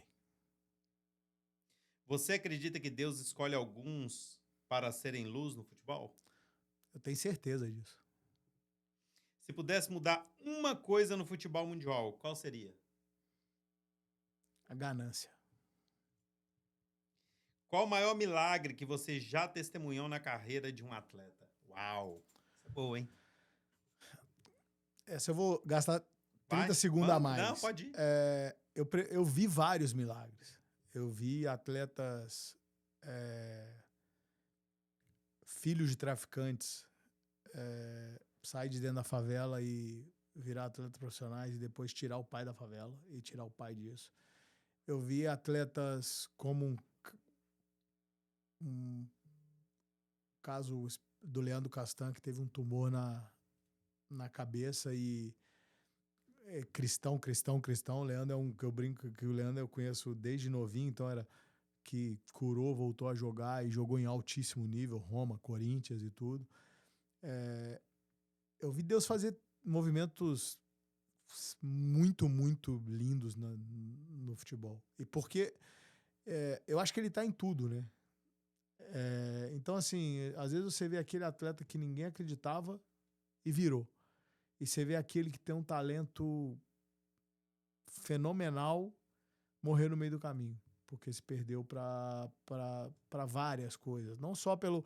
E eu falo assim, quando ele se perde, não é que ele se perde só pelas mulheres, pelo dinheiro, pela droga.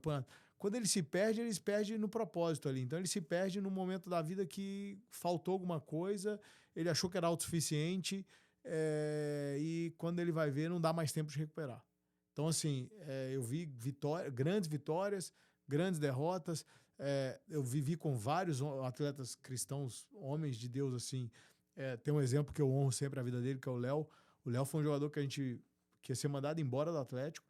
A gente levou ele para um torneio na Holanda. Nesse torneio da Holanda, a gente estava indo para vender um jogador, que era o Jefferson, que era um dos maiores talentos que eu já vi na minha vida. Tudo certo, o pessoal do Milan indo ver, o pessoal da Inter de Milão indo ver. Ele perdeu o passaporte, não foi. O último torneio do Léo, nós vendemos o Léo para um time da Holanda. O Léo hoje é um dos maiores construtores de Pedro Leopoldo. Então o Léo é um cara que nunca ganhou salários megalomaníacos, mas hoje o Léo é um cara que tá muito bem de vida. É um cara que eu tenho muita honra de falar assim. Eu até brinquei que eu mandei a camisa para ele outro dia. Quando ele me deu a camisa dele, cabia 2, Daniel. Então eu tirei uma foto, eu e a Flávia, dentro da camisa e mandamos para ele. Então, assim, eu já vi milagres num nível que são incontáveis, né? Porque, assim, em 25 anos de carreira, eu vi milhares e milhares de jogadores. Então, eu vi de tudo. Eu vi jogador se perder pra droga, eu vi jogador largar a droga, eu vi jogador largar a família e voltar pra família, eu vi jogador largar a família e ter mais 5 famílias, e na verdade eu vi jogador que tem várias famílias, cuidar bem de todas as famílias. Então, assim, eu acho que tudo tem o dedo de Deus, é o que eu falo, eu acho que tudo tem o dedo de Deus ali. Deus faz assim, ó, esse aqui eu vou botar aqui, nessa pecinha aqui, pra você entender. E aí chega um dia na vida que o cara tem que cair na real, porque ele vai cair na real. Não tem, eu acho que não tem segredo. Ele vai entender qual que é o propósito dele na Terra, o que ele veio fazer aqui. Até, principalmente, para isso, para deixar um legado. Porque, assim, por mais que você deixe herança, herança acaba. O legado não. Então eu falo, eu sempre falei isso muito, sabe? Eu sempre falei assim, eu quero que meu filho amanhã tenha orgulho de falar assim, tá vendo essa casa? O papai comprou com dinheiro que ele vendeu o Joãozinho. E aí ele não vai ouvir de ninguém nunca assim, não, mas ele pegou esse dinheiro do Joãozinho porque ele roubou do Aldo. Então, mas eu tenho esse propósito comigo. E dói, porque eu vejo coisas, às vezes eu vejo pessoas prosperando numa velocidade tal, e aí muitas vezes vem a passagem na minha cabeça de é muito melhor você construir sua casa na rocha, porque é para sempre. Então eu tenho isso hoje. Então, assim, eu já vi vários milagres. É bonito. Eu acho que dá para escrever um livro disso. Coisa boa. Lembrem. Um livro. Mais um. Traz um livro para nós, Dani. Racismo no futebol é? Posso ser sincericida? Tem, como em qualquer lugar. Como em qualquer coisa. Como na vida. Mas virou palco de mimimi. Virou palco eu acho que virou lugar pro cara subir e ser dodóizinho demais, assim. Então tem, lógico que tem, sempre teve. Tem na vida. Eu acho que assim, a vida tem racismo toda hora, para todos os lugares, tem problemas, tem tudo.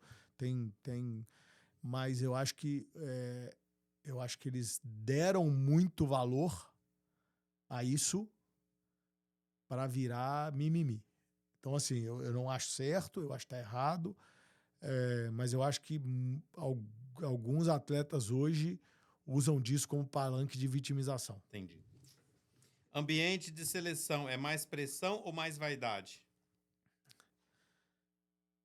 Eu acho que hoje são os dois muito juntos, assim, porque ali é um núcleo de tudo, né? Então é o núcleo de quem ganha mais, quem joga onde, quem faz o quê, quem tem mais mulher, quem tem a mulher mais bonita, quem tem o carro. Então acho que é um núcleo de tudo. Então assim, eu acho que é uma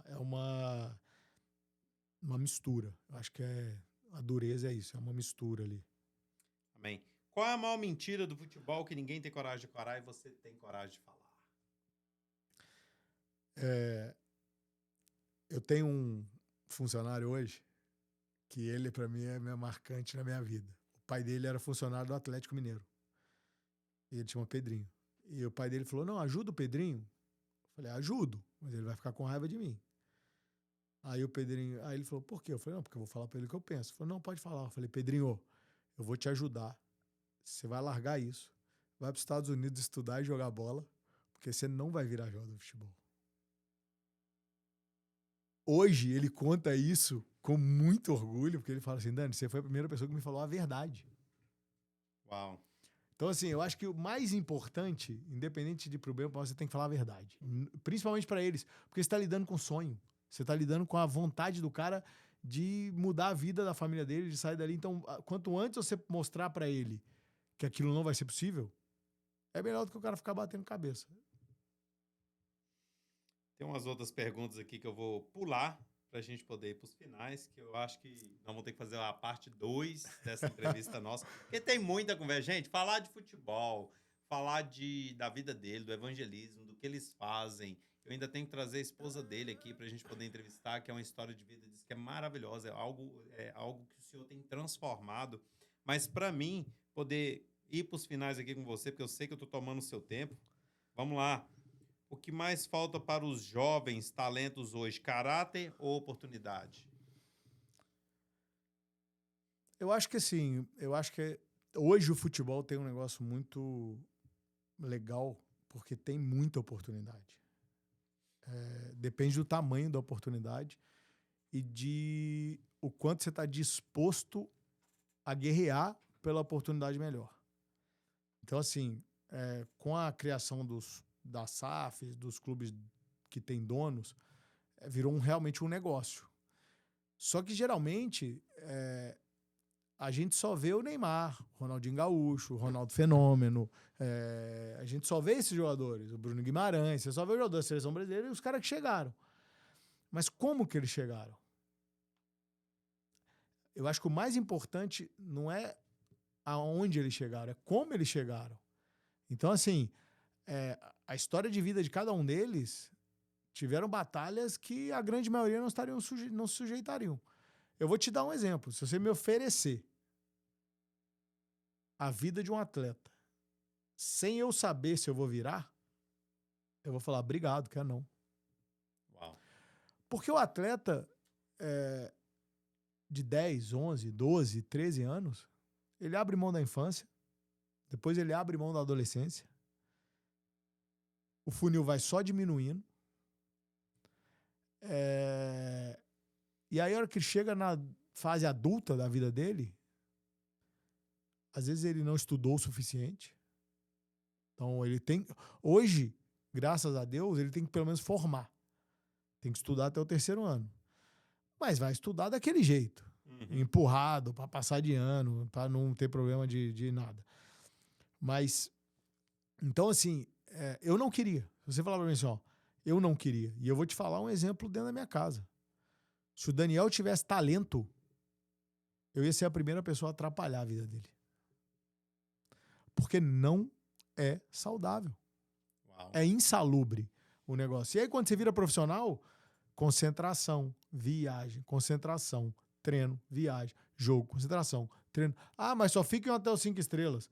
Tá bom, te bota preso dentro do quarto de hotel 30 dias, depois você me conta se é legal. Eu já morei num hotel 30 dias, 40.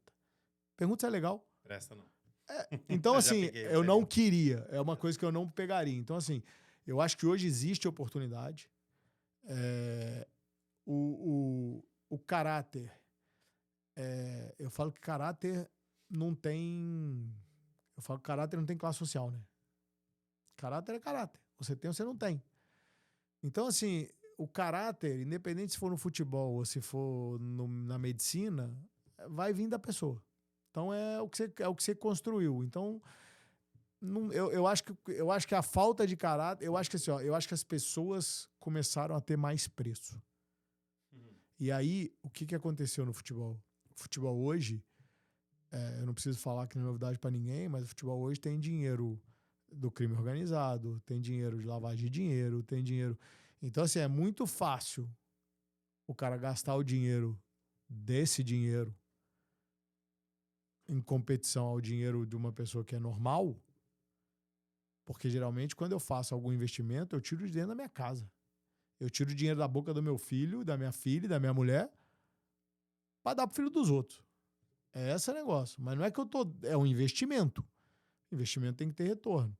No outro lado, o cara pode gastar rios de dinheiro, uma competição completamente desleal, porque aquele dinheiro ali não é dele. Então, assim, então a falta de... Eu acho que o grande problema do futebol é o caráter tem preço. Uau. Glórias ao Senhor Jesus. E para a gente poder finalizar, a pergunta que eu sempre pergunto para os nossos entrevistados, e para ele não ia ser diferente, né, meus irmãos? Dani, para esse pessoal que está te assistindo e agora, você tem alguns segundos para você poder falar para esses meninos, jovens e pais, qual legado você gostaria de deixar para esses jovens atletas, para os seus filhos e esse pessoal do esporte? Para mim, eu gosto muito... Primeiro, agradecer ao Aldo, né, por estar aqui, mas eu gosto muito de uma coisa que aqui nos Estados Unidos anda junto, que é esporte e educação. O meu sonho de vida, e eu tenho certeza que um dia eu vou concluir, é ter um projeto no Brasil acadêmico esportivo, onde você dê a oportunidade das pessoas estudarem e treinarem em alto nível, e jogarem em alto nível e fazer tudo.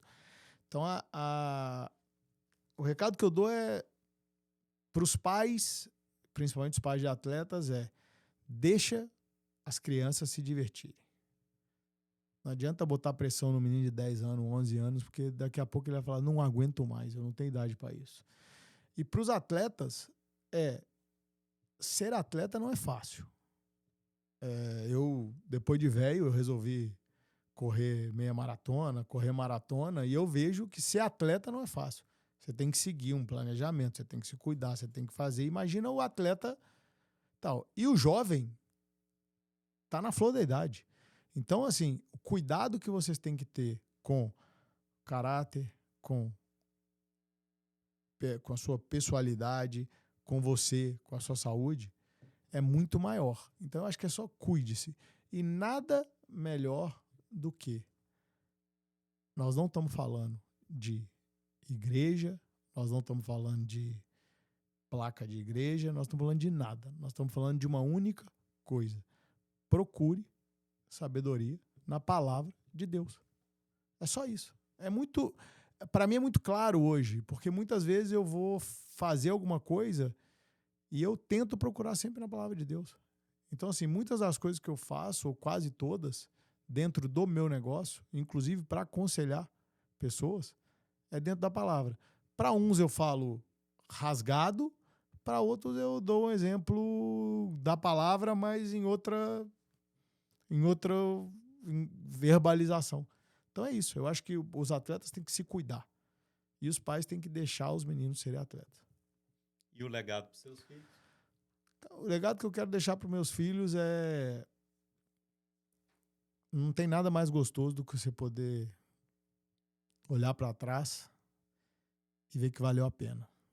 Não tem nada mais gostoso do que saber que tudo aquilo que você construiu com um propósito, seja ele patrimonial, ou seja ele caráter, personalidade, tudo, foi pautado em alguma essência do evangelho. E hoje eu tenho o privilégio de dizer aos meus filhos, vocês têm a oportunidade de viver uma vida muito boa sem cometer os erros que eu e a sua mãe cometemos. Glória a Deus. Dani, muito obrigado. Eu que te agradeço. Parceirão, homem de Você é meu Deus, irmão. homem que tem feito diferença. História maravilhosa, linda. Tinha muita coisa para perguntar. Nós vamos pro capítulo 2 em breve. Eu chamo o Dani de novo. Vou fazer ele e a esposa, vou fazer como casal. Aí fica bom. Aí o negócio, vocês vão ver o negócio mudar aqui. Gente, novamente, né? Vamos finalizar. Agradecer vocês que nos ouviram até agora. Nos segue aí. Manda esse link para alguém. Vai lá, faz a sua... Compartilha. Se inscreve. Desculpa, gente, fugiu a palavra. Obrigado. Você se inscreve lá no nosso canal no YouTube. Segue nós lá no Instagram, no Legado SA 360. Quer deixar algum lugar onde te acha?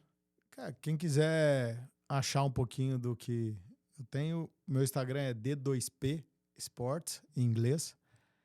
E o meu pessoal é Daniel de Paiva. Tá aí conosco, Daniel de Paiva. Gente, o que adianta viver se quando morrer você será esquecido? Muito obrigado pelo tempo que passou aqui conosco. Mande esse vídeo para milhões de pessoas. Se você tem algum jovem, alguém que está querendo ir para o lado do esporte, seja lá qual área que for do esporte, veja esse vídeo antes. Siga os conselhos do Dani. Eu acho que vai ajudar tanto o pai quanto o filho. Como teve outro dia aqui um lutador de jiu-jitsu. E lembrando, toda semana saem 2 episódios para nós, nas terças e na quinta, com histórias novas, histórias lindas aqui no nosso meio, e o senhor tem feito diferença. Muito obrigado a vocês e finalizando com Beijo do Crente.